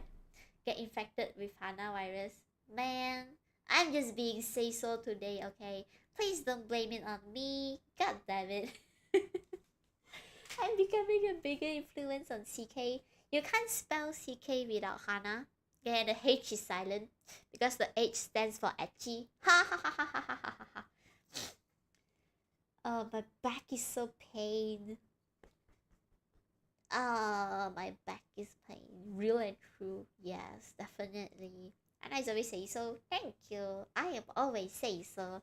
This is so true. Oh, my back is pain. Not even close. Nah, bro. It's very close. Also, thank you, Pawwa, for playing with the for the goal. Oh my god. Very nice. I'm gonna give you the like. Hello. Yeah. That's very cute. I'm like an angel. Thank you very much. I am an angel. That's what everybody says. Okay, I really have to go to bed. So this is the end of everything. TLDR. Let me write the TLDR. TLDR. William Aston. Yes. You don't need to know much about what happened. You just need to know William was an asshole. That's all you need to know. Yeah. Crazy theory. It was fun. My back hurts. I really need to go to bed. Okay, so I'm gonna go to bed. Okay, thank you all for joining me in watching the FNAF timeline with Game Theory, MatPat, and all those apps here. It was fun, honestly. I really enjoyed it. I enjoyed every minute, every second. I really enjoyed watching all these Game Theory thingies. But Anna is very tired, so I'll have to go to bed. Maybe next time I'll do one more again, but I'll have to see if we are going to watch other horror games instead, you know? Maybe some other theories of other horror games, maybe. We'll see how, okay? So, if it's morning at your area, good morning. If it's nighttime at your area, good night, okay? So now it's nighttime at Hannah's area. I'm gonna go sleep, okay? Tomorrow, Pawwa will be streaming. So remember to go check out Pawwa, okay? Check out Pawwa's stream. And I'll see you all again on Saturday. About Saturday, I might be streaming much earlier than usual because of some changes in my personal schedule. So I'll let you all know, okay? So the original date, the tentative time was 8 something in evening. Oh my goodness, I'm showing this. Jesus Christ. I just realized I should. Oh my god. It's okay, never mind. Anyway, I'm gonna go to bed. So Pawwa stream on Friday, Hanna stream on Saturday, Pawwa stream on Sunday, and maybe some special stream happening. I don't know, we'll see how. Okay, so yep, we'll be seeing each other again next time. Check out Pawwa tomorrow. Okay, Hannah's going to bed, and so should you. Okay, thank you all for joining me in this wild ride, and I'll see you all again on Saturday. Okay, check out Pawwa tomorrow. It's Friday. TGIF. Okay, so Hannah out. Bye bye. Bye bye. Bye bye. Bye bye. Bye bye. Bye bye. Bye bye. Bye bye.